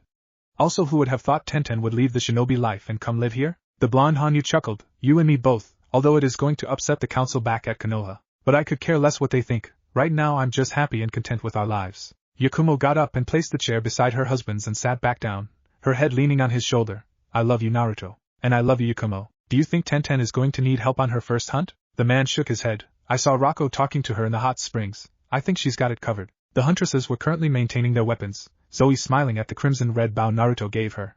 Atlanta was with her helping her with the arrows. So you can really use them like knives? Zoe nodded. That's right. The blades of the arrows are so large they are commonly used as knives for carving and fending off smaller monsters. Not to mention the wood used for the arrows are extremely hard. I really can't wait to turn 16. Atlanta had stars in her eyes. I'm going to be an amazing gunner. I know you will. Zoe giggled and ruffled the younger girl's hair. Artemis smiled as she looked at her surrogate daughters. How they are now living a much more peaceful life compared to what they went through back at Earth. She now got the chance to truly properly raise the younger ones like Atlanta. To have them grow up as children should. In a way it was all thanks to her son. Phoebe was cleaning the barrel of her bow gun, humming a tune while she also prepared her many different ammo used for the weapon. It was certainly an interesting weapon, a cross between a bow and a gun that used different types of ammunition used to take down different kinds of monsters. It was amusing to see how Phoebe loved her weapon so much. Play, feline kitchen theme. Yoshi and Nippo were currently enjoying themselves at the top of the village with some food they cooked for themselves. Looking at the valley down below, life's good, isn't bro? Nippo took out a bottle of sake and poured each other a cup. You said it. Yoshi nodded, taking the cup. Cheers to a good life. Their cups touched, and they downed the drink in one go. Whoa, that's the stuff. Nippo breathed with a big smile. We have the best bosses in the whole wide world. Yeah, I'm still trying to get Lady Yakumo to share one of her recipes with me. Sadly, she won't budge. Shame, oh well, but hey, they also love my cooking, so I can't really complain. Nippo took a bite from his sushi. What do you think of the new hunter? Tenten, I think, is her name. She's got potential. Heck, Naruto told me she even got a bone katana dragon from some old blacksmith in Loch Lak. Yoshi replied. Lucky, not many hunters get to have a head start like that. Nippo chuckled. Or even get endorsed like Zoe and Phoebe. No kidding. Yoshi chuckled, also taking a bite from his bento before sighing. Life is good. This village is great. There's no way I'm moving from this place. Yoshi grinned. It's also a good thing we felines live longer than humans. I can't wait to teach Q hunting when she's old enough. He checked his cup and handed it to Nepo. Give me another shot, will ya? No problem. Nepo took the cup and poured one for himself as well. He handed the cup back to Yoshi and raised his. Here's to a long and prosperous life. And here's to not getting eaten by a dragon like Trinia. I'll drink to that. What if Naruto is banished and has a wife? And thanks for watching my video till the end. If you enjoy this content, then do consider subscribing to my channel. And leave a like if you guys need the next part. Comment down and thanks for watching the video and see you guys in the next video.